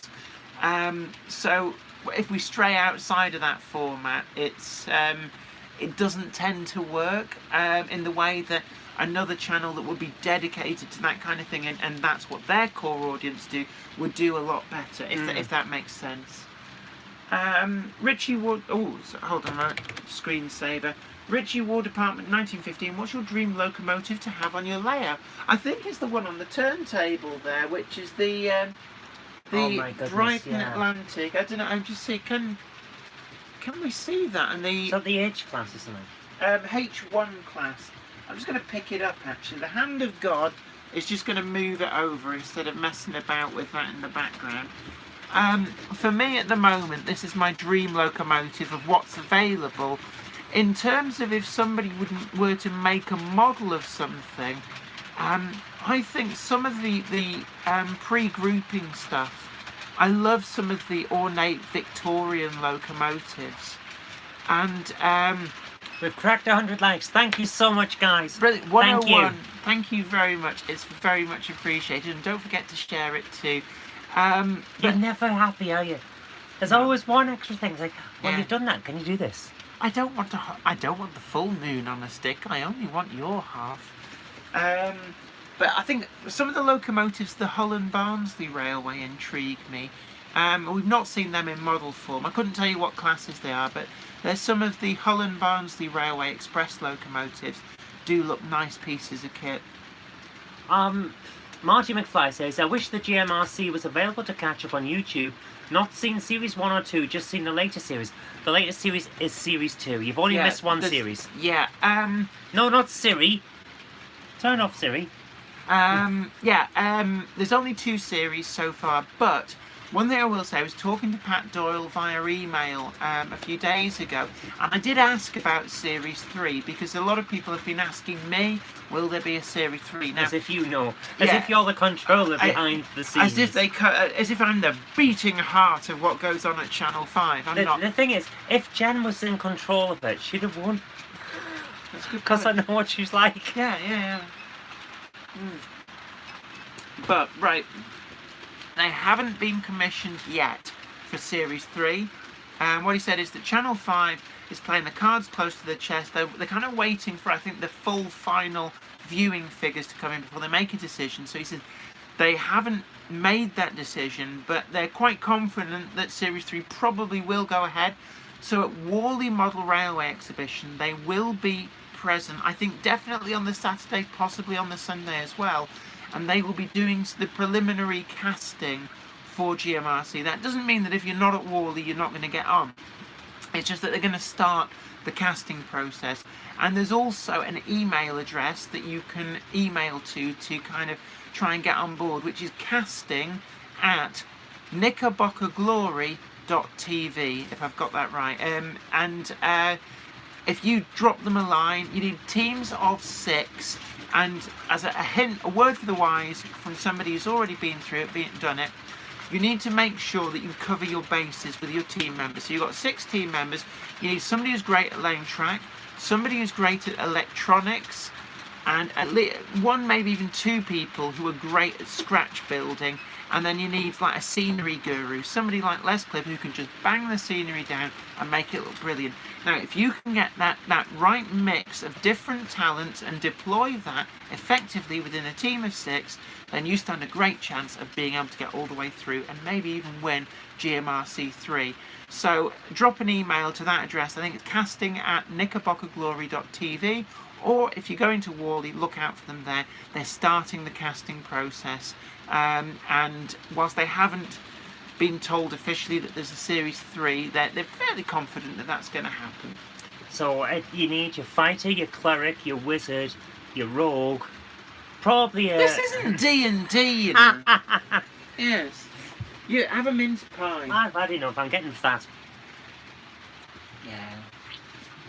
No, I shouldn't say no. No, you're not getting fat. No, that's really... I boobed there. Yes, you did. Martin McFly, okay, thanks for the info on that. You're absolutely welcome. And the other thing as well, because you're not supposed to talk about it, if you do apply to be on GMRC, don't then plaster it all over social media. You've it's a got to secret. keep it to yourself. I know we struggled a bit because... Because you can't keep your mouth no, shut. because Les was bubbling over with excitement. Because you but I can't think- keep your mouth shut. But essentially, you're not supposed to really talk too much about the details. I guess it's probably okay to say you're going to do it, but just, keep it stum. It's probably alright to say you've applied. Mm. Speaking of applying for things, did any of you, when you were kids, apply to be on Nightmare? Did anyone actually get through? Because I wanted to go on it, and I never did. I've got a friend who actually went on the Crystal Maze. That's about as close as I get. The Crystal Maze isn't Nightmare. I'm just saying. Don Cragen, your Kung Fu movie skit has come to life. My YouTube feed is transmitting the sound about 2 seconds after the corresponding video. So basically, if I do this, that's Very annoying. really annoying. Stop it. Yeah, I don't know why I keep sticking my tongue out. The when way I'm to doing deal it. with the lip sync issue, it's something that streaming does. What, Rewind pausing and then fast forward, and that usually Mm. kicks it into gear. Ritchie War Department 1915. What's your favourite current Steam Loco from the Big Four grouping and why? I really like the GWR 72XX Mikado tanks, the 282 tanks. I've actually got one over there in Great Western Railway livery, and I can't explain it. I think it's an unusual wheel arrangement. I'm very taken by things like 8-coupled steam locomotives, and to have that in a tank locomotive as well, there's just some there's a magic and aesthetic I just can't explain about that. But I really do love that locomotive. So 72XX 282 tank. Did a full box opening and review on that. So if you look back through my videos, you'll find the box opening review for that actual very tank that's over there. And I was quite pleased with it. I know that the first production run of the 42XX, 52XX and 72XX tanks came in for a lot of criticism, but it's something that Holmby did listen to the criticism, and that is from the second release, and they fixed a lot of the issues. Warrington Train Spotter says he applied to go on Jim will fix it, and he's glad he didn't hear from them. Yeah. You dodged a bullet there, Warrington. Well, did you never apply? To go on Jim will fix it? No. I thought everybody did. I applied. I used to actually- watch it, but I never applied. I actually wrote to Jim will fix it in the 1980s to ask if he would fix it for me to be a steam engine driver for the day, and they never got back. And the thing actually, with hindsight, you had to ask for something a bit unusual. They weren't. If you were going to be boring, they weren't going to put you on. You had Yeah, to like do. that kid that wanted to be a living statue. How long did he last? Well, they did it, and there was a show, and it sticks in my mind. I think, dude, you could have done that at home with some See, face I look paint. back at the clips now, and he's like seedy as anything. How did no one know? Now then. Yeah, he's a time traveling pedo. Now then. Come Yeah, on. Yeah, they always say if you look up in the big dictionary that's got pictures in, if you look up You mean an encyclopedia? yeah, if you look up pedo, it's got a picture of Jimmy Savile. Mm-hmm. Right. Let's move on to something that's clean and won't get you demonetised. Forget about that. The Warrington Train Spotter 2778 says I applied to go on Nightmare, never heard from them. Oh. Flymo Sherman would like so many of us, Warrington. Yeah. Yeah. No, I'd say Nightmare I never applied to go on, but Jim will fix it. I did, as did my sister, my older sister. I think she applied to be a ballet dancer or something stupid like that. She's a TV producer now. Yeah, she did Time Team. Yeah, Time Team is one that she worked on for over. Which I used to watch. It's a small world, you know. There are two things that I remember that your family were involved in before I even knew you. Time Team, watched it religiously every week. And while I was getting ready to go to university, I was watching the news. And I was all over that. Like, have you seen this woman called? No. Crime Stoppers? The news article that came up about a truck that had got airfield side on at Manchester Airport, and that was you. You What? did that. Remember? You'd That been didn't make the news. It made the news up in the northeast. I remember seeing it on the TV. I was working as an undercover journalist at the time. Yeah. That was How anyone? No one spotted her under all those covers. I don't know. No, I drove a lorry airside at the Leeds Bradford Airport. Parked it. A box wagon. Parked it next to the fuel tank farm, and got a few pictures of it. And then I was officially there delivering a table. Dropped that off and then left, and then sent all the pictures to the journalist I was working for. Oh, excuse I me. remember it on TV. I was thinking, what's going on there? And then I went to university, never heard any more. Until I met her and she told me about it. Oh, Kenny was that? Ball, legend! I think I'd have wanted to go on Funhouse, but a little tell Funhouse rocked! Funhouse, prizes to be run and all that. I remember this. I you remember the remember- tune, but I can't remember the proper. I can tune. remember, was it Pat Sharp or something? Was it Pat Yeah. And the Twins. Yeah. And the thing that got me was, you watched it and they'd always have some complete muppets, and you'd be watching it and go, for God's sake, just grab the bloody prize thing. And they had no tactics. And you watch it and you think, if I was there, I'd just clean up. Because you had your game plan of like where you'd go in the fun house first, like get the stuff, go for the star prize. The one I do these days though is Wipeout. Wipeout. You know the obstacle course thing. I would I love think to you do need to be that. super fit to Yeah, do that. that's my. This is keeping me off going on Wipeout. Tim Davis, remember Blue Peter? I believe it's still on the go. I do remember Blue Peter. With, Janet Ellis. I remember Janet Ellis, Karen Keating. Yvette Fielding. Is it Duncan? Is it somebody Duncan? Yeah. Yeah. And that guy that snorted cocaine. John Leslie. No. Richard Bacon. And they had to pull the annuals.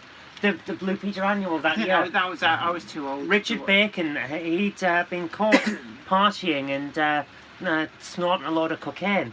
And they had to pull the annual that year, that news thing that broke, because the main feature was Blue Peter in the snow. Anyway, weren't we talking about trains? I know Angus will tell us off in a bit if he's still in the house. So, Ian Ryan, Downship. Oh yeah, John, is it John Noakes? Yes. Yeah. I remember... Peter Duncan, Blind Paul. Great. Yeah, Peter Duncan. Yeah, and Kenny Balls as a Peter Duncan. Oh, and St. Valerie Singleton. That's a bit before my time, it has to be said. The fun thing about Blue Peter is it actually inspired a lot of what we do on this channel. Because it was something that we were talking to the guys at Rails of Sheffield about today. The way that a lot of corporate social media feeds are very much like QVC. They'll demonstrate their products. Yeah, try and be like old mates. Yeah, like, bird. Rails was saying that they preferred our style. And the fun thing is, this channel is based around a lot of influences from Blue Peter. Yeah, actually, my big memory as a kid was the Tracy Island one. Did you ever watch that? I did watch that. And for those of you who weren't aware, be it early 1990s, Thunderbirds came back with a vengeance. They were being re-shown on TV, and they really captured the public's imagination. And the range of toys was brought out again, and Tracy Island playset was the big must-have item for Christmas in like 1991. But they hadn't made it, not anyway. They were sold. They were like gold dust. They were changing hands for like hundreds of pounds. So Blue Peter did a thing where they showed you how to make your own Tracy Island, and for me, that's the kind of modelling which I think is brilliant for getting people into modelling.